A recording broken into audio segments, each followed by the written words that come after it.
This guy is a hulking giant. Compared to him, everyone else looks like pathetic little dwarfs. And he's not just big, he's absurdly strong. When he comes across a massive ogre that even bullets can't penetrate, he shocks everyone by casually obliterating it with just a couple of blows. He doesn't even break a sweat. Then, when he ends up in the middle of a lake full of alligators, instead of becoming their meal, he wipes them out single-handedly because his skin is stronger than steel. He drags their bodies ashore and roasts the gators whole. Then he eats them right there, biting off one huge chunk after another. Everyone around him is in shock and can't help but wonder who he really is. The thing is, barbarian blood runs through his veins, and here's how he ended up among humans. Many years ago, in the land of barbarians, the strongest warrior fights against a group of hostile tribesmen. These barbarians are born fighters raised as lethal warriors who gladly die in battle for honor. The warrior calls out to his wife to activate a spell while he buys her time. Watching from a distance, Aiden considers his father to be the bravest warrior of them all. Though his father was betrayed by his own tribe, he continues to fight to protect his family and his dignity. As the man fights fearlessly, his mother tries her best to complete the incantation. She eventually succeeds in activating the magic, causing a strong beam of light to emerge. She pushes Aiden toward the light, wanting him to go anywhere in the land of stars because any place is better than this bloody battlefield. With tears in her eyes, she bids farewell to her son. Even though Aiden feels scared, his father reminds him to become strong, as that is the only way he will be able to protect what belongs to him. Our protagonist cries hopelessly, but still decides to follow that advice. Even while facing death, his father feels neither regret nor fear, carrying only the pride of a true barbarian. The scene shifts to show a modern city. There, a group of bullies gathers around a boy who looks quite wealthy. They demand he hand over all of his possessions. That rich-looking student is actually Jin-tae Kim, a senior at Jeonil High School. He requests that they stop before things get serious, but the leader of the bullies mocks him for the warning. Jin-tae tries to tell them that his friend is on his way. The leader sarcastically dismisses this friend, asking if he is the Hulk or some kind of monster. Before the bully can hit Jin-tae, someone breaks the wall beside him and lands a powerful blow on the leader. The bullies stand stunned at the sight of the crumbling masonry. Suddenly, our boy emerges from the broken wall. This guy's name is now Cheoldu Kang, and he is also a senior at Jeonil High School. The panicked bullies demand to know his identity. Cheoldu reveals that he is Jin-tae's friend, though internally he is the only one who knows he is actually a barbarian. After taking care of the bullies, our hero and his friend leave the area. Jin-tae mentions how impressive it was to see him smash a wall with his bare fist, even doubting if Cheoldu is human. Our protagonist flinches and insists that he is indeed a human. Internally, he reflects that it has been a decade since he arrived on Earth. Jin-tae still seems suspicious, which makes Cheoldu wonder if he still gives off barbarian vibes. Ignoring his friend's statements, he decides to head home. Once there, our boy finishes 3 bowls of rice, yet his old man thinks he is eating too little. While starting his 6th bowl, Cheoldu explains he has lost his appetite lately. He expresses concern for his grandfather, who isn't eating at all. The old man explains that he can't properly digest food anymore and feels full just by watching his grandson eat. Our hero feels grateful for this elder. Back when he first appeared on Earth, his gramps took him in without expecting anything in exchange. In the present, the old man reveals that a director Park called him earlier. He asks if Cheoldu told the director that he wants to become a boxer. Our boy instantly clarifies that he does not want to become an athlete. This leaves the old man in shock since he doesn't understand the reasoning. As far as the old man remembers, Cheoldu has been winning awards in every sport. On the contrary, our protagonist internally points out that humans and barbarians are totally different species. He believes that participating in human sports would be a violation of fair play and sportsmanship. Even though he doesn't want to disappoint his grandfather, he knows that a barbarian can only truly be a warrior. Recalling his last moment with his father, Cheoldu decides not to play sports made for humans because he desires a bloody fight against someone who matches his actual strength. The main problem is that Earth is simply too peaceful. Soon, however, the old man sees shocking news on the TV. In Cheongju, many people have lost their lives, and the government has decided to investigate the matter thoroughly. Gramps reveals that around 120 people have died. According to the news, the incident is related to some kind of monster. Newly released footage shows an unidentified creature spotted in the area. Upon seeing the creature, Cheoldu starts to tremble. The old man gets worried, but our hero decides it is time to leave. Later, he and Jin-tae head for Cheongju. They travel in a new car belonging to Jin-tae's father. While driving, Jin-tae reminds his friend that he needs to get himself a license. After thanking him, Cheoldu reflects on the creature from the footage, recognizing it from the land of barbarians. He believes this incident must be related to the planet where he used to live. Unexpectedly, their car stops at the entrance of the Yongam Tunnel. A crowd is gathered,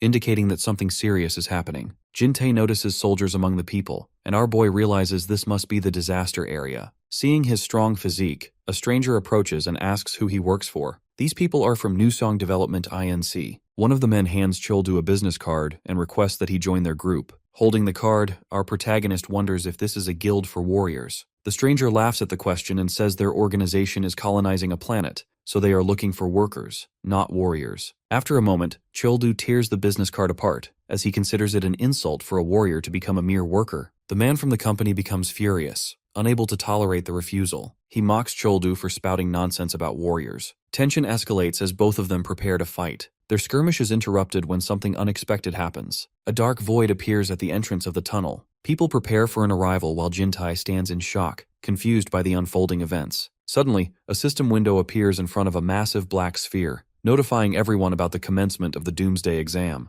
Another window reveals that Doomsday is coming to Earth. A third panel explains that the planet of refuge, Nova, offers salvation to the people of Earth. The final panel instructs them to flee to Nova through the portal. A huge beam of light appears in the middle of a forest. Jintei and Chioldu emerge from that light and find themselves surrounded by trees. Jintei screams in panic, failing to understand how they were teleported to the middle of nowhere. He blames our protagonist for making him come along and worries about his precious car. Suddenly, a system window appears telling them to obtain 1 goblin coin to see the reward for class advancement to novice. While Jintei struggles to process this, our hero tells him to pay attention. They are suddenly swarmed by a group of goblins. Jintei freezes in shock, not expecting the system to force them to kill these creatures. Before he can finish speaking, our boy dashes forward at full speed. He has been waiting for this moment his whole life. With a smirk, Childu decides to test his strength and lands a heavy blow on a goblin. The creature flies backward, destroying everything in its path. Finally, our hero feels a massive adrenaline rush that drives him wild. His barbarian instincts are screaming. By eliminating the remaining goblins with his bare fists, Chioldu feels excited to finally face Doomsday. Jintai is stunned to see how easily Chioldu defeats the goblins. As soon as the last creature falls, it digitally disperses into the air to reveal a golden coin. The system panel explains that this is a goblin coin, the basic currency used in Nova, though this specific version is a non-transferable variant exclusive to the Doomsday exam. As soon as the coin touches our hero's palm, a system window pops up.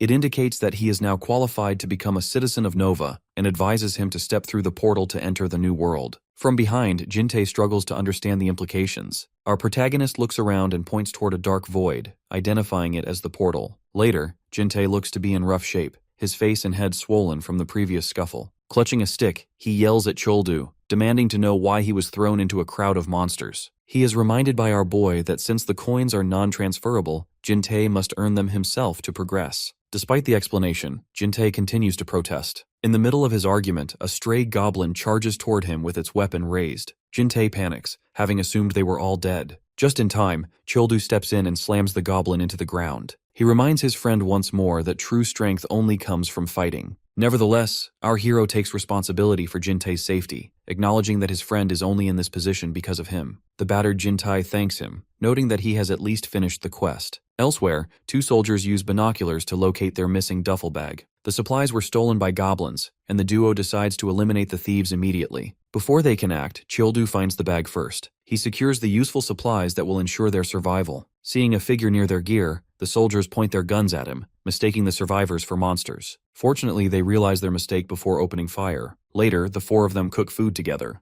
The soldiers apologize for the confusion, a gesture which Childu casually shrugs off. One soldier is stunned to see the pair totally unarmed in such a dangerous zone. Jintai explains that they arrived by accident without knowing the nature of this place. He asks curiously if the military is involved and if the information on the system windows is true. A soldier nods, revealing that the government is preparing for the end of life on Earth. He explains that Nova is a planet currently stuck in a prehistoric stone age, requiring teams to rebuild civilization from scratch. Various companies and groups are already active, competing behind the scenes to gain an advantage in this new era. Our protagonist asks if Nova is as infested with monsters as this testing ground. The soldier clarifies that this area is merely a trial. Nova is the real challenge. He emphasizes the importance of training here, as the actual planet will be far more difficult. Unexpectedly, the soldier decides to give them the duffel bag, providing enough food and weapons for both of them. While Jintei offers his heartfelt thanks, the news of Nova's difficulty only serves to excite our hero. In the middle of the night, Childu heads out to hunt again,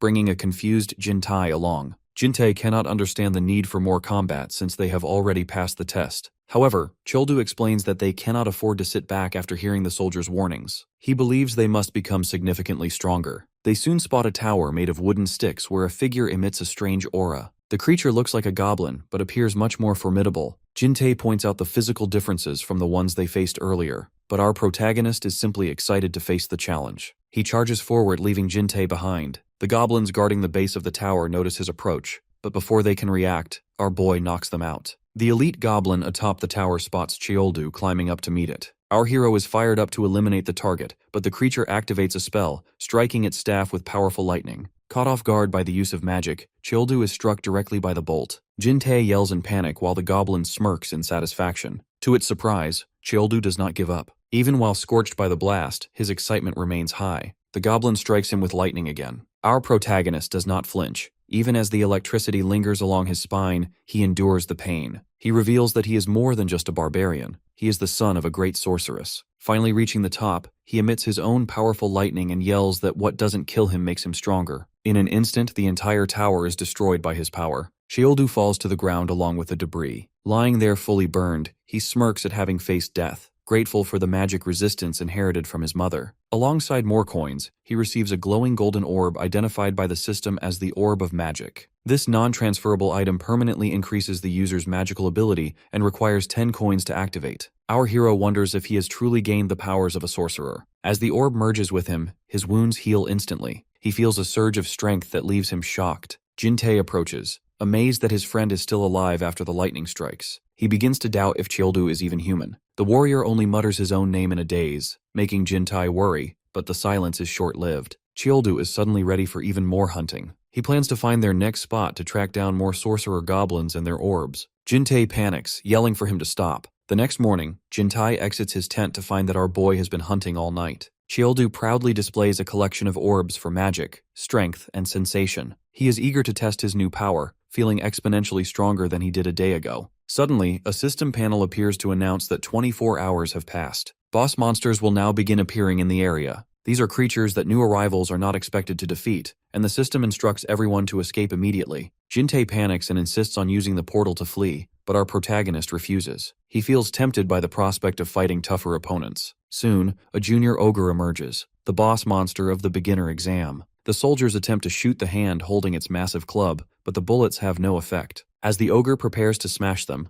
our hero intervenes and destroys the club completely. Standing before the beast, Cheoldu is thrilled to finally fight someone larger than himself. He demands that everyone clear the area so he can take the ogre down alone. With full determination, Cheoldu lands a powerful blow on the ogre, yet to his surprise, the beast doesn't feel a thing. Our hero feels as though he is punching through solid steel rather than skin. Suddenly, the boss frees himself from the young man's grip and sends him recoiling back with great force. Jin-tae, observing the lopsided fight from the sidelines, realizes that the ogre is far stronger than our boy. One of the two soldiers from earlier believes it is already impressive that Cheoldu has lasted this long, as boss monsters are generally not meant to be taken down. He points out that a team needs a tank to even stand a chance against such a foe. Lying on the ground, the protagonist never expected the ogre to be so powerful that he would take this much damage from a single hit. He admits the creature is stronger than him. Right then, the boss tries to land a heavy blow on our hero, but fortunately, he dodges. In that moment, Cheoldu decides not to face the monster head-on. Suddenly, the ogre starts hitting repeatedly. Dodging every attack, our protagonist notes that the strikes are quite simple and easy to predict. Therefore, he immediately slides and grabs the creature's arm to use its own strength and weight against it.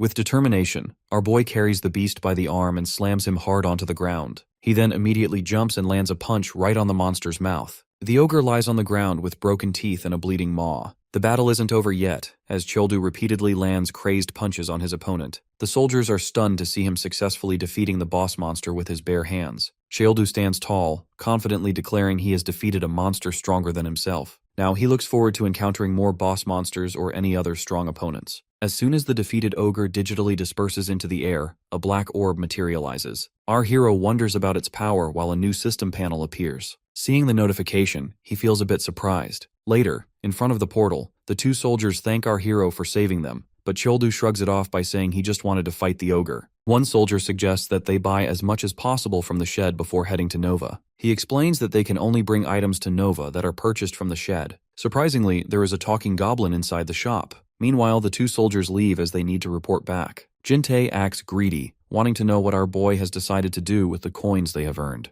The decision is easy for the protagonist. Later, both of them spend all of their coins in exchange for weapons from the shed. Jin-tae feels excited to start the game with this gear. Suddenly, a system window notifies them that they have met all the requirements to enter Nova, and the portal appears. Regarding their departure to another planet, Jin-tae asks our hero if he is feeling nervous. Cheoldu feels the opposite, experiencing intense excitement for what they are about to encounter. A huge beam of light emerges, and soon both of them are transported to Nova. Unexpectedly, Nova has 2 moons. This planet looks similar to Earth but feels slightly different. Looking down at the lights, Jin-tae points out that others have already settled and suggests heading over there. However, our protagonist mentions that they have a problem. Jin-tae doesn't understand what he means until Cheoldu's stomach growls. Our hero is feeling super hungry, and Jin-tae feels on edge because he knows his friend turns into a beast when starving. The issue remains that it will take them at least half a day to reach the campsite. Out of nowhere, a beautiful lady appears behind them and asks if they need any help. Stunned by her beauty, Jin-tae asks if they can find food nearby, explaining they arrived empty-handed. The lady can clearly see they are carrying something on their backs, but when Jin-tae doesn't catch her meaning, she shrugs it off and decides to help them out. She reveals she knows a good place to find food, so both of them start following her. After walking for some minutes, the woman points ahead to reveal the location. She claims she found this fishing spot out of luck. Jin-tae immediately decides to whip up a fishing pole with items he bought from the shed, assuring Cheoldu that he is better at crafting than him. The lady decides to leave to grab some bait she left further ahead. Jin-tae feels grateful to have met such a nice person, while our boy goes crazy from starvation. As soon as Jin-tae finishes making the fishing pole, the system awards him the production skill. He feels proud and decides to set the bait. However, Cheoldu's patience has reached its limit. Our hero jumps into the water to catch the fish with his bare hands. Jin-tae is super annoyed that his friend cannot control his hunger. Just then, a group of people approach. As it turns out, the lady from before has gathered them there. Jin-tae believes those guys are her friends, but the lady mocks him for the assumption. She states that in Nova, walking around like that is asking to be robbed by people like them. 2 men grab Jin-tae, who finally realizes she tricked them. The lady simply calls it the survival of the fittest, and straightforwardly asks him to hand over all their gear. Jin-tae warns her that she will regret it if they harm him. One of the men immediately slaps his face and wonders where the other guy went. Someone else in the group laughs, thinking our hero has run away after seeing them coming. Right then, our boy emerges from the water along with 2 terrifying crocodiles. He is busy with the reptiles while everyone else turns to watch him being eaten. Cheoldu reflects that the skill he received is incredible. Back when he obtained the black orb, the system revealed he could acquire one of the special abilities of the ogre. Now in the present, he hasn't suffered a single scratch even with crocodiles chewing on him. Our protagonist has obtained the ogre's skin, which is tougher than steel. After defeating the crocodiles, he comes out of the water. Surprisingly, upon seeing the group of thugs, our boy is only concerned that the food he caught is only enough for 2 people. Jin-tae immediately shouts that these people have tricked them. Still, our hero is only thinking about eating the crocodile and asks if there is a problem. His friend yells and nods, explaining that these people are here to take their stuff and have already slapped him. 2 of the thugs come forward to knock the protagonist down, but Cheoldu immediately sends one flying with a single punch. Our hero furiously announces that he doesn't fix problems. He gets rid of them. After taking care of the thugs, our hero comes to know that they are actually thugs from the Yeonggu clan who target beginners like them. The thugs' leader notes that Cheoldu is pretty young, but he wonders which clan our protagonist is from. Our boy then asks the leader if he is the boss, but the leader reveals that their boss is Yeonggu John, who is the strongest man in the area. Furthermore, a lady states that our protagonist is not totally screwed as the boss got super strong stealing ability stones. While eating the cooked crocodile, Cheoldu believes that their boss is super problematic as well. Seeing him munching that crocodile with his bare teeth, the thugs feel sick. Throwing a piece of crocodile towards them, our hero demands them to lead the way to Yeonggu. Later, they reach the Yeonggu clan base. Inside, our protagonist has even beaten the higher-ups with 1 punch, which makes every member feel inferior. Now Cheoldu has completely digested the crocodile, which was even hard to chew. The members want to know who this guy is, but they only know that he has come with those youngsters. They mock Jongdu, the leader of the thugs group earlier, for bringing the enemy to the base. Hearing that,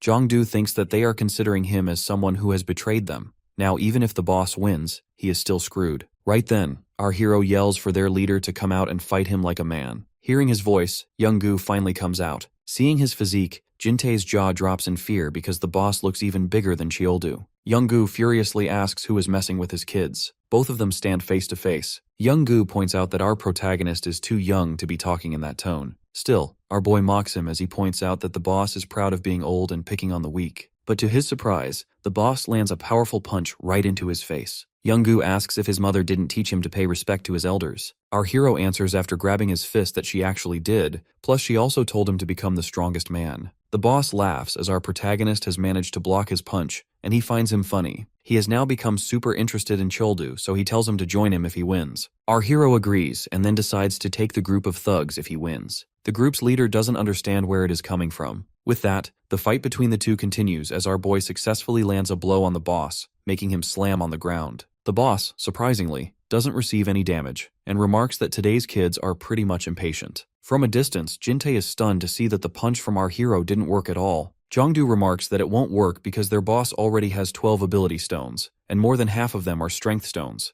Plus, he got Ogre's skin. However, in the battle, Young-gu is facing some kind of difficulties because the punches from our protagonist are still getting through. Cheoldu remarks that Young-gu is the toughest opponent he has met till now. The old man skids back, and even though he is breathing heavily, he tells our boy that he is just tickling him. But deep down, he is feeling embarrassed. Then he strictly goes towards our protagonist to land a punch, which then gets intercepted by another punch. Surprisingly, the old man feels a sharp pain as his nails and fingers break down. A system notification pops up stating that Ogre's skin has been activated after being hit. Hence, the skin of our hero has now become tougher than steel. Next, he grabs the old man by the neck and advises him to stay still, or he will cut his own tongue. When his people decide to interfere in the fight, Jongdu comes in with his group as he decides to not let anyone interfere in their fight. One of the people gets furious as he believes that Jongdu is betraying his own clan. But Jongdu states that his loyalty lies with the strongest. Although deep down, he knows this is for the best, as those people have already taken him as a traitor. Soon after, Young-gu is sent flying by our protagonist. Everyone gets stunned seeing him defeated so badly. Young-gu slams on the ground pretty hard, and his people grow worried. Lying on the ground, trembling, he doesn't want Choldu to come and finish him. Our hero still throws a punch at him but stops his punch right before his face. Our boy comments that he thought he had met someone tough for a change, but now he believes it's pathetic that a boss is begging for his life. Later, the group of our hero grabs everything which belongs to the Young-gu clan. As they are about to leave, Young-gu, while kneeling, asks him from which clan he belongs to. Repeating the word clan, our protagonist reveals he is just a high school senior. Later, somewhere else, the unformed group of Cheoldu sets up a tent. Meanwhile, Jongdu thanks him for taking them in. Our hero now demands them to be useful. After that, he reflects that barbarians become stronger through battle, and now he has also got his first underlings. Still, he considers himself weak because at that moment he hesitated before finishing Young-gu. His father would have been disappointed if he saw him like that. Cheoldu gets frustrated as he regrets not going for his head. Then he turns to Jin-tae, but then he addresses him as sub-leader and asks if he has given them orders. Jin-tae feels amazed as he has been addressed as sub-leader. With a big smile, he nods as he has told them to set up the tents. With that, our hero resolves to get going. When Jin-tae questions him, our boy reveals with a smirk that they're going to their next destination. Jin-tae questions what thing is in that direction. With a confident face, our protagonist reveals that his instincts are telling him that they will become stronger once they go over there. Ahead, there is a huge pyramid which is giving off negative energy, and Cheoldu wants to head over there. According to the system, that is actually the Holy Pyramid. The next morning, the newly joined members stand in line in front of Cheoldu. He praises them for setting up the tents before explaining his plan to cross the river. He orders the group to stay behind to guard the camp. Internally, Jongdu reflects that Choldu is attempting to conquer a new territory that no one else has dared to approach. When Jongdu asks when they will return, our protagonist admits he has not selected a specific time, though he plans to come back when it is time to return to Earth. Jongdu mentions that the next portal opens 4 days from now. The portal operates on a 5-day cycle, and since it opened yesterday, 4 days remain. 1 day on Earth equals 5 days in Nova. Jin-tae sighs in relief upon learning the portal opens regularly, as he previously feared they would be stuck on this planet forever. Consequently, our hero decides to return within 3 days. He also intends to bring his father with him, as he cannot leave the old man alone on an Earth that is nearing its end. Finding the information useful, Cheoldu asks for Jongdu's name. Jongdu reveals it immediately, prompting our boy to designate him as number 1. Even when Jongdu protests, Choldu decides to refer to everyone as numbers 1 through 5. A lady in the group protests, stating they have actual names, but our hero shuts her up with a furious look until she gives up. The members bow as Cheoldu leaves alongside Jin-tae. Later, the two of them cross the river using a raft Jin-tae created. Through this construction, Jin-tae gains experience points in production. However, Choldu feels frustrated by the slow pace of the paddling. Feeling the movement is too sluggish, he jumps directly into the river. Jin-tae is left behind on the craft, yelling that he worked hard to build it, but our protagonist begins swimming while pulling the raft along with a rope. Jin-tae eventually admits they are moving much faster and recognizes how quickly Cheoldu adapts. Remembering his own past weakness, Jintei decides to stop running away and step up now that Chioldu has appointed him sub-leader. Both men finally reach the foot of the pyramid. From this proximity, the structure appears massive. According to the system, this is the Holy Pyramid. It instructs the user to activate the sanctuary to receive rewards, noting that the total cost for activation is 2,000 coins. Jintei reads the instructions carefully, and Chioldu decides to prioritize collecting the necessary currency. Unexpectedly, Jintei suggests they collect the coins separately. He states that even with the world ending, he has yet to accomplish anything on his own and wants to try working without help.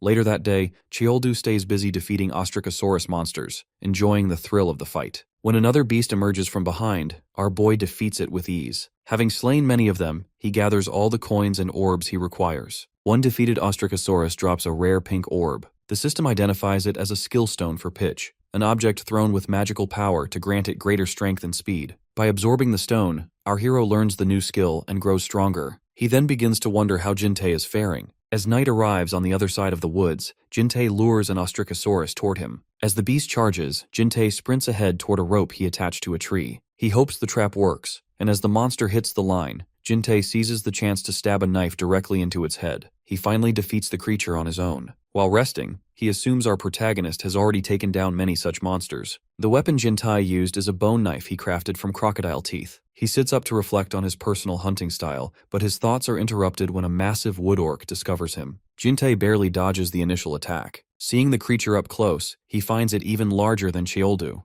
As the orc prepares to finish him off, an object hits the beast with great force. The blow is so powerful that the orc instantly collapses. Before Jintei can process the event, our boy makes his entry. He has just utilized his new pitch skill, filling a thrown object with magical power. Later, the two of them cook the Ostracosaurus meat. Chioldu feels grateful he could save his friend in time, but Jintei feels disappointed that he could not handle the orc himself. He explains that his family is very wealthy, so he never had to do anything for himself. Chioldu offers him a piece of meat and reminds him not to be so hard on himself. He tells Jintei that being weak in the present is not a sin, and advises him to train to become a great warrior. Jintei is stunned by these words, feeling that Chioldu has matured significantly since arriving in Nova. While eating, our hero reveals that he is actually a barbarian, noting that his kind is naturally different from humans. Jintei is confused and repeats the claim, so Chioldu explains he is a barbarian from a different planet. This information hits Jintei like a bullet. He asks if Chioldu means barbarians like the warmongers in video games, realizing he has seen too many strange things for Chioldu to be a normal human. Chioldu points out that he thought Jintei already knew the truth, but Jintei stands up and shakes his head, arguing there was no way he could have known. Now Chioldu is the one who is shocked, while Jintei is surprised by the assumption. Our protagonist lets out a small laugh. He explains he only wanted Jintei to stop comparing their progress because they are fundamentally different. The next day, they return to the Holy Pyramid. Upon paying the 2,000 coins, the pyramid activates.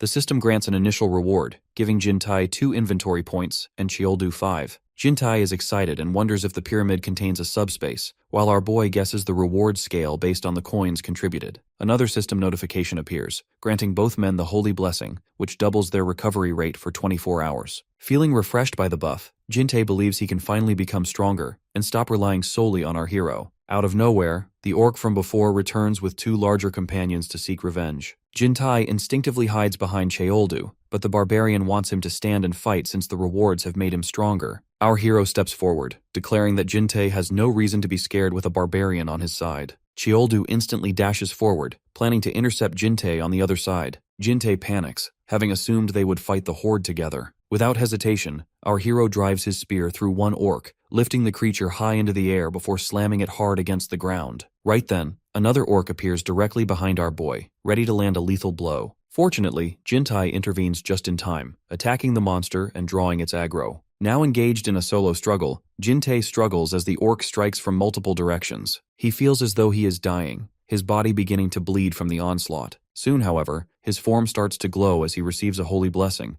doubling his recovery rate for the next 24 hours. Satisfied by this newfound resilience, he begins dodging with renewed determination, fired up by the desire to become strong enough to stand as a barbarian's true friend. Despite his resolve, Jintei receives a heavy blow that sends him slamming into a nearby tree. Kneeling on the ground, he admits to himself that he has relied too heavily on the blessing, but he notices a silver lining. He can finally see a pattern in his opponent's attacks. Dashing forward with intent, he anticipates the orc's downward strike. After narrowly dodging the fatal hit, Jintei leaps and pierces his knife into the enemy's throat, finally defeating it. Chioldu praises this progress, While Jintae admits he is finally getting a handle on things, he stands stunned by how our protagonist has totally decimated the other 2 orcs using only a spear. A system notification pops up for Cheoldu, announcing that he has obtained the spear mastery skill. He is pleased to receive a new skill using the weapons stolen from his enemies. Jintae notes that this must be similar to how he acquired his production skill. The thought of learning skills simply by using different weapons excites our hero. With sparkling eyes, Cheoldu asks Jintae if he has already recovered. Jintae immediately understands that the warrior wants to resume the hunt. Pointing at a set of footprints, Cheoldu follows the trail toward what he believes is an orc hideout,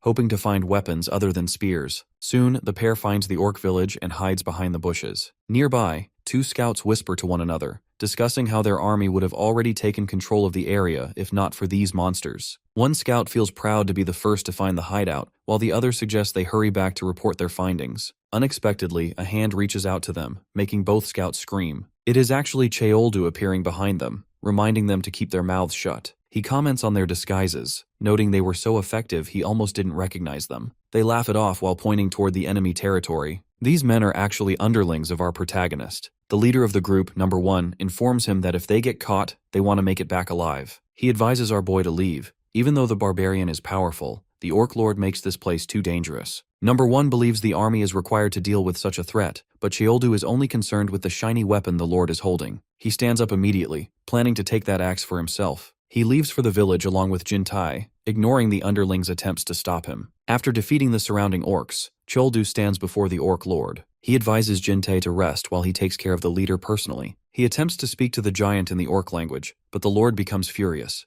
realizing Cheoldu is merely repeating insults he has heard elsewhere. The orc lord instantly lands a heavy strike with his axe. After dodging, our protagonist lands a kick against the lord's armor, but the metal is unexpectedly strong. Realizing he cannot fight this opponent barehanded, Cheoldu barely manages to dodge another swing. If that axe lands, he knows he is finished, as even his ogre skin won't hold up against it. Seizing an opening, he grabs the lord's arm and decides to take the weapon by force, lifting the massive orc into the air. As soon as the axe lands in his hand, Cheoldu strikes the orc down. A system notification informs him that he has obtained the axe mastery skill. From the sidelines, the underlings are stunned to see that he has actually defeated the orc lord. Jintae is equally impressed to see our boy destroy such a formidable enemy. Number 1 admits how powerful Cheoldu truly is, considering him closer to a monster than a human. As Cheoldu stands tall over his fallen foe, the underlings worry that a force of nature like him cannot be allowed to roam freely. Regardless of their fears, our hero has successfully acquired the orc lord's great axe.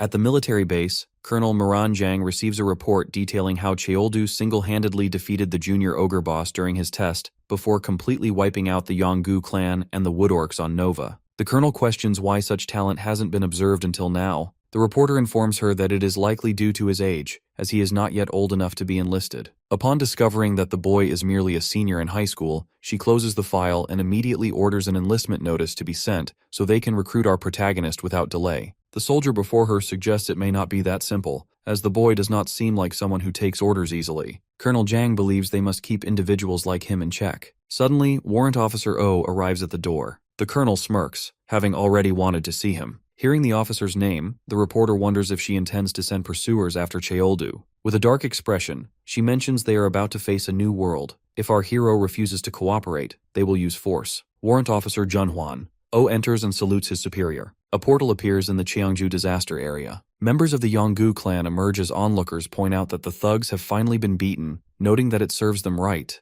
Others mention that the clan had also stolen from them. Among the crowd, Cheoldu and Jintae stand watching. Seeing the public reaction, Jintae realizes everyone is aware of what has transpired. Jongdu appears and remarks that our boy has become the hero of Nova in Cheongju. Meanwhile, Cheoldu feels good to be back on Earth and decides to visit his father at home immediately. Before he can leave, a voice calls out to him. Second Lieutenant Seung-A Choi has arrived to deliver a proposal from the army. Our protagonist grows confused, while Jintae finds the officer quite pretty. Seung begins her explanation, but without listening to the full speech, Cheoldu turns away to leave. Seung panics and yells for him to wait, unable to process being ignored. She shouts that they are offering him a position as a commissioned officer. Jintae is stunned to hear that our hero could go straight to the upper ranks, but Cheoldu remains entirely uninterested. Seung is furious, but her subordinate reminds her that people like him are difficult to handle. The subordinate then addresses Cheoldu as a rude high school poser and lands a kick on him. This man is actually Officer O, who asks if our boy is ready to talk now. Before Cheoldu can reposition himself, O lands a series of rapid kicks. Feeling the power behind the strikes, Chioldu admits the man is incredibly strong and fast. Officer O mocks him, calling him a rookie compared to the fighters in Neo Soul. The term is new to Chioldu.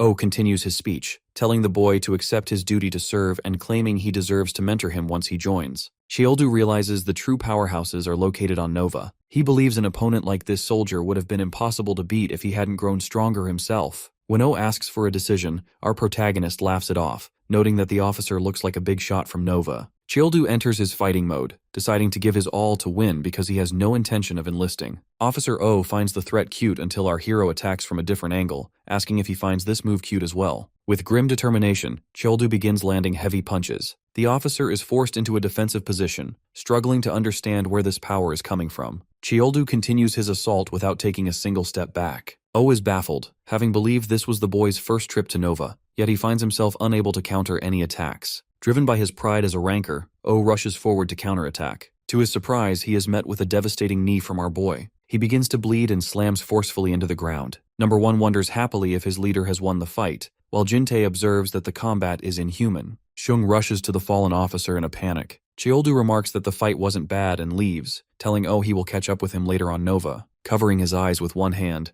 O wonders how the boy is so strong. Shung asks if he is crying, but the officer laughs it off, remarking that he was simply beaten by a kid. He stands up with her help, vowing never to forget the name Chioldu. Back at home during dinner, Chioldu's father learns that the world may be ending soon. Our protagonist calms him, stating that he is there to protect him. Pointing at an orc axe, the elder says he wouldn't have believed the stories if his son hadn't brought such an object home. It is possible to bring items from Nova to Earth, though not the other way around. Chioldu asks his father to come to Nova with him, but the old man declines. He is pleased to see his son finding his own way, and insists his only duty is to keep farming until the end. Chioldu suggests he can farm on Nova as well. While drinking, his grandfather sighs, saying he doesn't have many days left and cannot adjust to a new place. Internally, our hero admits the old man is right. The planet is too dangerous, and passing the doomsday exam would be impossible for him. He decides he will take his father once he becomes even stronger. He tells the old man to wait for the right time. Suddenly the bell rings. The old man wonders if they have a guest, while Chioldu simply comments that the visitor is fast. Later, our protagonist sits with Jintei to research Nova. The government has censored most information, labeling it a national disaster. Chioldu points out they are controlling the media to reduce public confusion, which allows those in the know to take advantage of the situation. Jintei reminds him of what the soldier said regarding Neo Soul and explains that Cheongju is not the only portal location. Portals are open in various regions. Government entities and corporations have already begun developing Nova. Neo Soul, for instance, is connected to a portal in Paju that opened 2 years ago. Considering 2 years on Earth equals 10 years in Nova time, Chioldu believes the area must be filled with powerful people. Jintei realizes why Neo Soul is considered the premier location for growth, though they won't receive initial activation rewards there since it is already developed. Chioldu feels that staying behind would only set him back, believing better weapons and gear will be available in such an advanced area. After their discussion, Chioldu decides to move. Jintei notes they lack a car because his father took his away, but our boy just laughs, having already made a plan. Later, they ride in a vehicle driven by a woman from his group of underlings. Jongdu thinks our hero has made an excellent choice. He and his men wish to follow Chioldu as their boss, though they still have business to settle with the remains of the Yonggu clan. Chioldu acknowledges this and instructs them to catch up once they finish their business. The driver wonders if they will be safe in a place under heavy military influence. Chioldu has already decided to remove anything that stands in his way. Soon the car arrives near Neo Soul. Both our protagonist and Jintei stand beneath the massive portal. Jintei wonders what it looks like on the other side, but Chioldu doesn't care about the scenery as long as he can grow stronger. Jintei stands amazed by the landscape of Neo Soul. Having only existed for a decade, the city exceeds his expectations, appearing as developed to him as the height of the Joseon dynasty. Chioldu finds the progress impressive as well. Their observation is interrupted when a middle-aged woman yells for help, pointing toward a thief causing chaos nearby. As the criminal rushes toward our protagonist, he demands that the path be cleared. To the thief's surprise, our hero grabs him by the face and slams him into the ground. Chioldu feels a surge of excitement at the prospect of facing new opponents in this city. Later, he and Jintei enjoy a meal provided by the same woman, who offers the treat in gratitude for the recovery of her monthly savings. As Jintei eats, he remarks on the benefits of civilization, recalling the days when he had to survive on crocodile meat. Meanwhile, our boy has already polished off a dozen bowls. The worker tells them to eat their fill since the meal is on the house. While enjoying the food, our hero insists the deed was a simple matter and encourages the lady to reach out if she ever faces trouble again. He then returns to his meal with frantic energy. The woman feels a sense of relief but mentions that the village is plagued by raiders despite the presence of soldiers. When Jintai asks if such incidents are common, she nods, explaining that the situation has worsened as the population of Neo Soul spiked. With a shortage of monsters to hunt, the strong have begun to prey on the weak. This news only makes Choldu more eager to turn these villains into his own prey. The lady advises them to acquire the discovery skill before entering any more fights. When our protagonist asks about the skill, she realizes they are newcomers. She explains that discovery is essential in this region and can be obtained by hunting eagle owls in the local grounds. This ability allows a person to check the attributes of others. Jinte grows excited, noting they could finally check their own stats. Our hero stands up instantly, ready to hunt the owls. Noticing they are barehanded, the woman suggests they gear up first. The duo eventually departs the leather shop wearing newly purchased armor, though they still lack proper weapons. Following the lady's recommendation, they arrive at the Yongho workshop, which is reportedly run by a master craftsman. A drunken man appears behind them and asks for their business. Choldu states they need weapons, while Jinte expresses annoyance at the man's heavy scent of alcohol. The drunkard passes them, noting they are currently unarmed. Jinte asks if the smith takes custom orders, having heard he can forge anything. Calling them innocent, the drunken man reveals that the workshops in Neo Soul have largely vanished. When our boy asks why, the blacksmith explains that iron has become scarce since bandits seized the mines on Obong Mountain. Chioldu asks if these bandits also rob the common folk. The smith confirms this,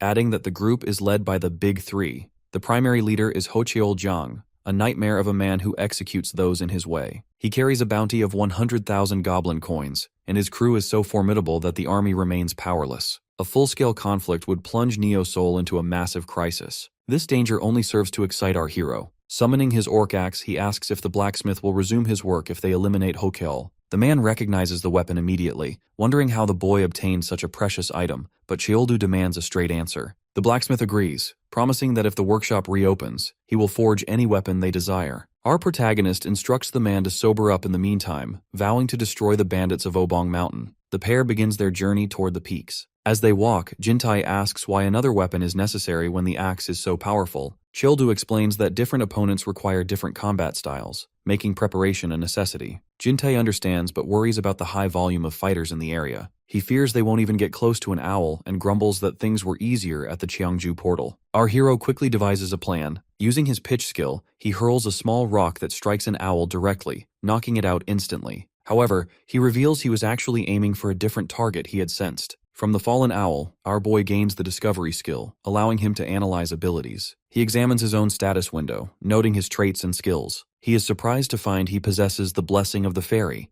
a confusing development since barbarians and fairies are natural enemies. His thoughts are cut short when Jinte asks him to check his stats. Our protagonist sees nothing and tells his friend to work harder. Nearby, two fighters watch them from the shadows. First Sergeant Yongsoo Ki and Captain Junseop Choi. The captain is bleeding. The stone Childu threw was meant for him, but the owl had inadvertently moved into the flight path, leaving Junseop with only a scratch. He wonders if our hero sensed their presence. Noting that Cheoldu previously defeated Officer O, Junseop decides he wants to recruit the boy. Yongsoo observes the duo heading toward Obong Mountain. Junseop breaks into a sweat, certain the boys are walking toward their deaths. Soon the pair enters bandit territory. The outlaws spot them and mock their bravery for trespassing. Upon seeing the orc axe, greed overtakes the group. Their leader, Hocheol Jiang, watches with excitement, ready to begin the hunt. Soon they spot Obong Mountain, which appears to be the location the blacksmith mentioned. Chioldu comments that they have walked a considerable distance without seeing any bandits. His friend worriedly asks if he is truly capable of taking care of them, noting that these bandits are rumored to be quite strong. However, our hero tells him not to worry since he won't lose to idiots, adding that he wants to test his axe. Suddenly he notices something. With quick reflexes, he cuts down incoming arrows. Our protagonist detects the presence of several enemies in the woods. Seeing them retreat and noticing a thick fog, Choldu realizes it is a trap and shouts for Jinte to take cover behind him. As Jinte hides, our boy activates the ogre's skin skill, using his thick hide to shield his friend from hundreds of arrows. Realizing the situation is growing more complex, he orders his friend to retreat immediately. He explains that it will not be easy to shake off their pursuers or escape this forest, and the longer they turn their backs to flee, the more danger they will face. Jintai notices a cut from an arrow that grazed Cheoldu earlier is starting to turn green, indicating the weapon was poisoned. Our hero simply smiles and admits he let his guard down for a moment, as even ogre's skin cannot block arrow poison. Jin-tae furiously calls him an idiot and asks how he can laugh in such a situation. Our boy insists that Jin-tae will not be able to handle this fight and tells him to leave. When Jin-tae asks if he will be alright, our protagonist tells him not to underestimate him, reminding his friend that he is a barbarian. As Jin-tae runs off to get help, Cheoldu heads into battle against the forest bandits with excitement. After several skirmishes, night falls while our hero continues defeating his enemies. However, the poison is spreading, causing him concern as his body becomes increasingly unresponsive. Yet, with the determination and willpower of a barbarian, he keeps eliminating the bandits, leaving them in disbelief that he is still standing despite his condition. Bearing the pain, Cheoldu decides it is best not to let the fight drag on any further. He clears a path through the ranks and escapes immediately. He soon reaches the base of the mountain and believes he might escape, but he stops abruptly upon finding himself at the edge of a massive pit. Standing before the drop, our boy is caught off guard by the bandit leader, Hocheol Jang, who comments on the trouble the warrior has caused. Completely poisoned and panting, our protagonist realizes he was led here deliberately. With amusement, Hocheol remarks that Cheoldu is an interesting person to hunt. Our hero asks if he truly considers this hunting, prompting Hocheol to mock him. The leader points out that it is impressive he can still move while infected, then declares he will be reduced to nothing as he falls into the deep pit. Cheoldu's vision starts to blur and his focus is heavily impaired. He reflects that if he were an honorable warrior, he would surely risk his life, but he remembers he is a barbarian. He has no intention of surrendering his fate to a dishonorable leader, so he unexpectedly jumps into the pit himself, leaving the surrounding weaklings stunned. While falling, our boy curses the bandits. He soon hits the water at the bottom of the pit and wonders if this is how it all ends. Surprisingly, he finds himself on the barren hills of Valhalla and looks much younger. He wonders if this is the barbarian's inner realm, a place his father described as being deep within a warrior's mind for training and healing. He questions why he looks like his childhood self, and fears he may be trapped inside his past. Soon he feels a pleasant sensation as small creatures surprise him. These are spirits controlled by fairies. He recalls that his status window identified them as a blessing, though they are considered curses for barbarians. These spirits have surrounded him since birth, and in his childhood innocence, he told his friends about them. Rumors spread, his secret was revealed, and eventually, his family became enemies of the entire tribe. His family tried to run away, and at the time, he thought it was all his fault. However, his mother told him he was not to blame, as the spirits are a part of him that he cannot deny. Since then, he has always turned his back on these creatures and his true self. Tears fall as our protagonist realizes his soul is still stuck in the past because of what happened. Wiping his eyes, Cheoldu decides to survive no matter what, honoring the sacrifice his family made for his life. Sitting there, our boy wonders if he might heal his wounds in this realm. He begins to control everything from head to toe, governing his mind and embracing the pain. Finally, he expels the poison from his body into the water. He begins to react, regains movement, and feels better than before, as though a burden has been lifted from his shoulders. The system shows multiple notifications for poison resistance and confirms he has acquired the skill. After leaving the water, our hero confirms this was indeed the power of the inner realm. Having survived near death, he is now one step closer to becoming a true barbarian warrior. Feeling a surge of excitement, Cheoldu now wonders how to escape the pit. Soon he feels a breeze drifting from one side and decides to follow the path. After shifting a large stone, he discovers a hidden entrance equipped with stairs. He descends to find a secret dungeon crawling with hundreds of gnolls. A system notification informs him that he must clear the dungeon, including the gnoll boss, to receive a mystery reward for the first completion. Viewing this as a golden opportunity, our hero prepares to face the horde with confidence. Meanwhile, Jin-tae runs desperately through the woods with bandits hot on his heels. One pursuer finds an opening and catches him from behind, leveling a blade to take Jin-tae's life. Before the bandit can strike, an arrow pierces him, killing him instantly. His saviors are Sergeant Yong and Captain Choi. Jin-tae quickly scrambles up, but before they can even introduce themselves, more bandits surround the trio. Yong and Choi prepare for combat as the enemy rushes in. Captain Choi orders his units into action, and the battle begins in earnest. Back with Cheoldu, the warrior has already defeated a significant number of gnolls, yet he notices there seems to be no end to the beasts. Even after slaying 100 of them, they keep appearing. He finds this infinite cycle strange until he spots a different creature lurking in the shadows,